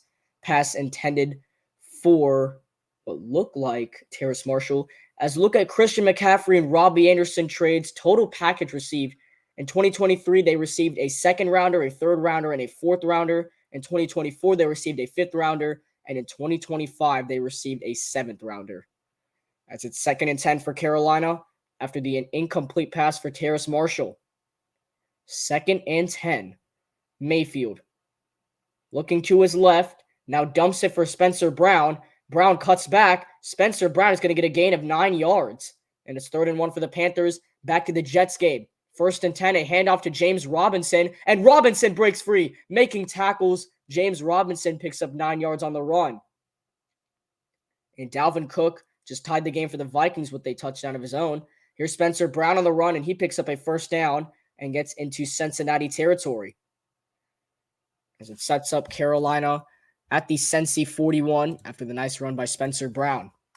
3 minutes to go in the Panthers-Bengals game. There's 7:20 remaining in the Jets-Bills game. It's a 2nd and 1 after the nice run by James Robinson. Here comes Spencer Brown of the Carolina Panthers, and he gets a 6-yard gain. So they run it with Robinson in the Jets game, and James Robinson has a first down and more all the way to the New York 20-yard line, as the Jets are looking for the huge upset win over their division rivals in the Buffalo Bills. After a 7-yard gain by Spencer Brown, it's 2nd and 3 for Carolina, as they are in Cincinnati territory. 2nd and 3. Mayfield with time, throws, and his pass is caught. It is a first down to the Cincinnati 25. That's Terrace Marshall with the catch. And back in the Jets game, it's a handoff for James Robinson. He has a first down and more. James Robinson, a gain of 17 yards. And with 6:30 to go, the Jets are trying to go down the field and reclaim the lead and hopefully pull off the upset against the Buffalo Bills, as a flag is called on the Cincinnati Bengals defense. So to remain first down for the Panthers after Terrace Marshall made that catch. As Jets game is looking really good. Might want to commentate that game after this Panthers game, just because why not? The Panthers game isn't very interesting. At the Cincinnati 25, 1st and 10 for your Carolina Panthers. Here's a handoff to Raheem Blackshear, and Blackshear gets 2 yards on the run. And in the Jets game, Michael Carter has a first down and more and gets into Buffalo territory, as the Jets are running all over the Bills right now. And after that 3-yard run by Raheem Blackshear, that is going to send us to the 2-minute warning in the Carolina Panthers game. 42-14 is the score going into the 2-minute warning. The Carolina Panthers are losing by 28. They're going to drop this game and fall to 2-7 on the year. But until then, we're going to continue to commentate this Jets-Bills game. Tied at 17. 1st and 10. Wilson, a flag is thrown. The pass was caught by Braxton Berrios. We'll see what the penalty is as the Jets O-line are pointing towards the Bills. And it was an offside on the Bills. So this is helping out the Jets even more. It was encroachment by Buffalo. Yeah, he easily did jump ahead before the snap. So the Bills have an opportunity to get a stop on defense, but it looks like the Jets are taking advantage of some of these penalties in their big plays. As it's 1st and 5 for the Jets. Here is a handoff to Carter. Michael Carter breaking tackles and is taken down shy of the first down marker. As they are, at this point, they're just trying to set up a field goal for Greg Zuerlein, who can give them the lead with under 4:40 to go in this game. The Jets looking to improve to 6-3 on the season. Or the Bills are just trying to keep their dominance up. It's a 2nd and 1 for the Jets after a penalty and a 4-yard gain by Michael Carter. 4:20 to go in this game. 2nd and 1. Here's a handoff. It's a 1st down and more for Carter. Michael Carter breaking free and fighting all the way to the Buffalo 23. A big run by Carter. And they called him down. After the play, as an injured Buffalo Bill is on the field. So that's gonna stop the clock with under 4 minutes to go in the 4th in this Bills-Jets game. We are still waiting for the 2-minute warning to return in the Panthers-Bengals game. The Bills defender is down. The medical staff is taking a look at him. So this stops the game clock with under 4 minutes to go, exactly 3:58 on the clock. Michael Carter just picked up a huge 1st down for the New York Jets. It's just running the ball is working out. As we are back in the Panthers game, Carolina sitting at the bottom of the division. They're about to fall even more to 2-7, which should give them a good draft spot. So it's 1st and 10 for the Jets. 2nd and 7 for the Panthers. Mayfield throws. His pass is caught by Shi Smith down the sideline. Smith all the way inside the 5-yard line before he is pushed out of bounds by Jesse Bates. And it's 1st and goal for the Carolina Panthers. As they're just trying to make this scoreboard look a little bit better than it is. As clock stops with 1:53 to go, the Carolina Panthers need an absolute miracle if they want to win this game, which they probably won't. 1st and goal. Baker Mayfield, 14 for 19, 156 passing yards, 2 passing touchdowns, no interceptions. 1st and goal. Mayfield lofts one into the end zone, and it is incomplete, looking for DJ Moore. As we check back into the Jets game, clock is running, under 4 minutes to go, 1st and 10 for New York. James Robinson in the backfield, and it is a handoff to Robinson. Robinson is going to get about 3 yards on the run. So it's going to make it 2nd and 7 with 3:30 to go in the Jets game. And Mayfield tried to connect with DJ Moore. That did not work out. It makes it 2nd and goal. Only 3 seconds come off the clock for the Panthers. 2nd and goal at the Cincinnati 3. Raheem Blackshear in the backfield. Mayfield hands off to Blackshear, and he's only going to get a yard on the run. So it's 3rd and goal for Carolina as there's 100 seconds to go in that game. 3 minutes to go in the Jets game. 2nd and 7. Robinson remains in the backfield. Clock is winding down. Play clock is winding down. It's at 2. They get it off. It's another run for James Robinson, and he's only going to get another yard or 2. And Raheem Blackshear is in for the Carolina Panther touchdown on 3rd and goal. So Carolina hits the end zone one more time. 1:29 to go in this game. They're just trying to make the scoreboard look a little bit better. 3rd and 5 for the Jets. And if they don't pick up this 1st down, it'd likely just be a field goal attempt for Greg Zuerlein to try and get the Jets to leave. They're going to need to take one more snap before the 2-minute warning. Eddie Piñeiro's extra point is good. 3rd and 5 for the Jets. They wave someone in motion. Wilson to throw, and his pass is caught for the first down. It is caught by Denzel Mims, and it's 1st and goal for the Jets at the 2-minute warning, as they could hit the end zone instead of a field goal. Denzel Mims with the huge catch, and it's 1st and goal for New York as they are in a great scoring position. As we check back in with this Panthers game, they're down by 21. They need to get the onside kick like all the time and hit the end zone. And they might not even do the onside kick. We'll see. As the Bengals dominated this game from the start, that's how it looks like it's going to end. 89 seconds to go in this game. It's pretty much over. We're waiting for what the Panthers are going to do on the kick here. And it just looks like a normal kickoff by Eddie Piñeiro. As Piñeiro sends this one away, it's a high kick. And this will be returned by Cincinnati. And he's just going to go out of bounds around the 16. So the Bengals have the ball back here. It's not a lot that they can do, that they need to do.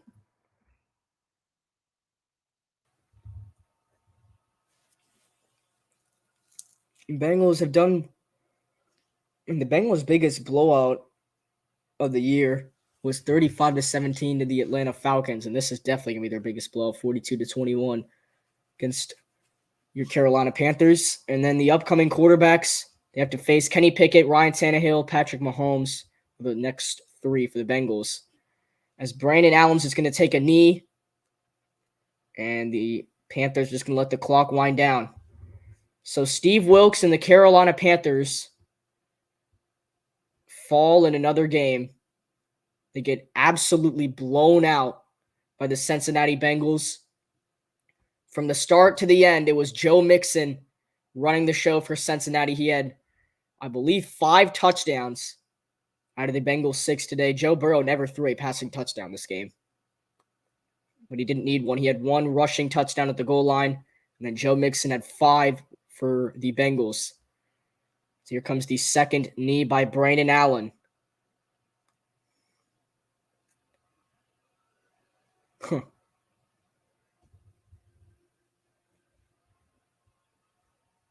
they're going to need to get one more, or they might just take it to delay a game. They might as well just snap it one more time and then end the game.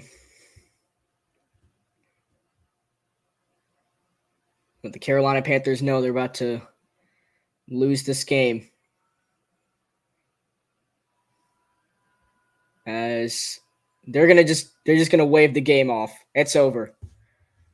The Carolina Panthers are officially 2-7 on the season. They get absolutely blown out by the Cincinnati Bengals. 42-21 is your final score from Paycor Stadium. From the start to the end, it was all Joe Mixon leading the way for the Bengals. He had 5 touchdowns in this game. And the Carolina Panthers are officially 2-7 on the season. It's pretty much over. I guess we have to look for the offseason, try and find a good coach, and we'll see what we do in the draft. But the Panthers lose by 21. I'm going to stay on here because I kind of want to broadcast the end of this Jets game. I know I'm not supposed to be doing this, but I'm going to do it. We are going to put on the Jets-Bills game. I'm not literally not supposed to be doing this at all, but I'm going to. I bet you it is a lot more entertaining than any other game. So I'll have the scoreboard up for this game. It's 3rd and goal for the Jets. I'm really not supposed to be doing this, but I just want to because it is such a close game. And it would be a huge upset. So let's see. It's a 3rd and goal. As this is just extra time on the Carolina cast. I know the Panthers game ended. This is all just extra time. And then we'll have a real post-game show after this. And I see Chargers won on a game-winning field goal against the Falcons. And now it's 3rd and goal for the Jets. So I'm not sure if they're going to hit the end zone. But we'll see. Well, the Packers game's coming down to the wire, too. This is just bonus coverage on the Carolina Panthers. We want to finish off these 2 games. 3rd and goal for the Jets. If they're able to punch it in right here, this would be huge for New York. 3rd and goal. 4 on the play clock. It's just a handoff. No, it's not. Zach Wilson fakes it out, but then he gets sacked as the Bills' defense are all over it. And that makes it 4th and goal. Wow. Okay, so here it comes. Greg Zuerlein is going to have a chip shot field goal to give the Jets the lead. And if he makes his field goal, the Jets can take the lead on the Buffalo Bills. And just make the upset look a lot better. 4th and goal. And here comes Greg Zuerlein. They called him Greg the Leg with the Rams. This could be the game-winning kick by Zuerlein. It's a 28-yard field goal. Josh Allen is already prepared for if he has to lead his team for a field goal to tie it, maybe a field goal to win it, maybe a touchdown to win it. There's a lot of possibilities that can happen here. Greg the Leg, a 28-yard field goal to give New York the lead. Good snap, good hold. And the kick by Zuerlein is right down the middle. And the Jets have taken the lead with 1:43 to go. As here comes Josh Allen. A Bills field goal can force overtime. A Bills touchdown can win it. No score by Buffalo could win it for the Jets. As this is so close to call. I just want to finish it off to see what happens. And then we'll have a true post-game show on the Carolina Cast.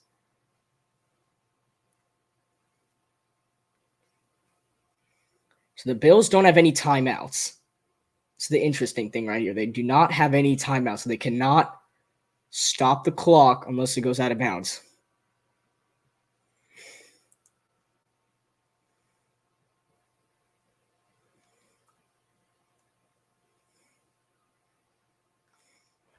Isaiah McKenzie will return it for the Bills. Greg Zuerlein kicks it off for New York. And McKenzie's going to let this go. So the Bills are starting from their own 25-yard line. And here comes Josh Allen. He has 103 seconds to lead the Bills down the field for victory. Touchdown wins it. Field goal ties it. No score wins it for the Jets. Here we go. Can Josh Allen deliver for Buffalo, or are the Jets going to take this rivalry game? 1st and 10 for the Bills. Josh Allen's had 2 interceptions. He's not thrown a passing touchdown this game. He's got 2 rushing touchdowns. 1st and 10. Allen looking. Allen with time. Throws down the field. He's got a man open. That's Diggs, and he makes the catch.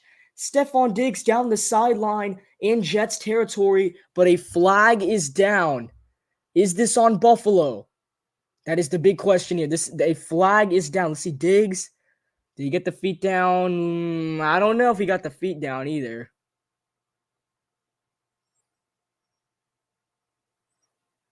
It is holding on the Bills, so it's called back. The big play by Stephon Diggs is not going to count. It doesn't even look like he made the catch, so 1:37 to go in this game. Sean McDermott not very happy. Instead of it being 1st and 10 in Jets territory, it's 1st and 20 for the Bills. And they are not in Jets territory. As the Packers game is coming down to the final play. Oh, there's so many close games. 4th and 2. Last chance for Green Bay. Rodgers throws downfield, and his pass is caught. But Dobbs fumbled the ball. Oh, he fumbled it. And the ball is down the sideline. And the Lions recovered. Unbelievable. What in the world is happening? Romeo Dobbs. Oh my God. Oh, there's a fumble in the Bills game. But the lineman falls on it. And time is running for the Bills. They got to go. Oh my God, there's too many close games. Dobbs made the big catch, but he decided not to go down. And he fumbles. And the Lions recover. Oh my, what is happening in sports right now? Especially in the NFL. What a catch. But he got back up, and then he fumbled. And the ball was rolling near the sideline, and it looked like the Lions recovered it. And Allen throws, and his pass is incomplete for Stephon Diggs, which now makes it 4th and 21. This is it. If Josh Allen and the Bills do not get this first down, then the New York Jets are going to pull off one of the biggest upsets of the year. Here we go. Last call for Buffalo. They have to pick up the first down. Are they going to do it? This is it. 33 seconds. Aaron Rodgers into the end zone, and he overthrows Allen Lazard. I keep getting Watson and Lazard messed up. This is it. Last call for the Bills, and a timeout is taken by the Jets. Robert Saleh calls timeout for New York. So the fumble apparently went out of bounds. The Lions did not recover it.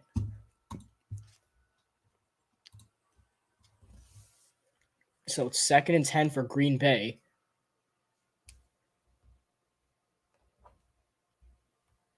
Oh, man, you got to go back to that fumble that was forced on Josh Allen.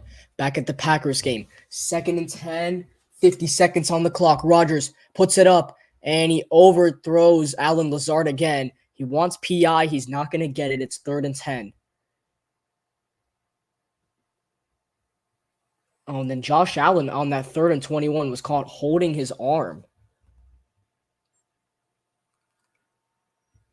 This is it. Last call for the Bills. Are they going to survive, or can the Jets pull off the massive upset? The Bills need 21 yards. Allen is rolling to his right. Allen now rolling to his left. He needs some help. Allen puts it up in the air, says a prayer, and the pass is incomplete for Gabriel Davis, and no flag is thrown.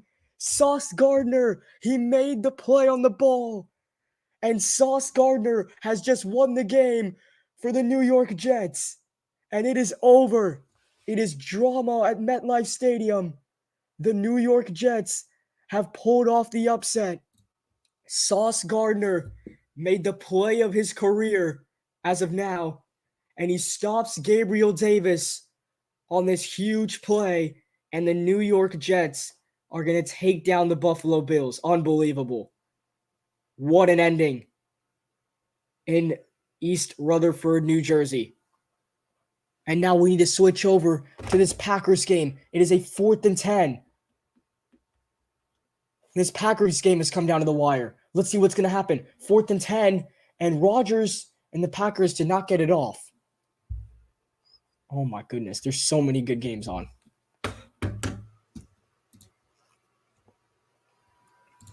Well, the Jets just won. So what an ending. We are going to now do this Lions game. And now after this Lions game, we'll have a post-game show. This is the score. Now, after the Jets pulled off the upset, can the Lions now pull off the upset? And after this, then we will have a true Carolina Cast post-game show.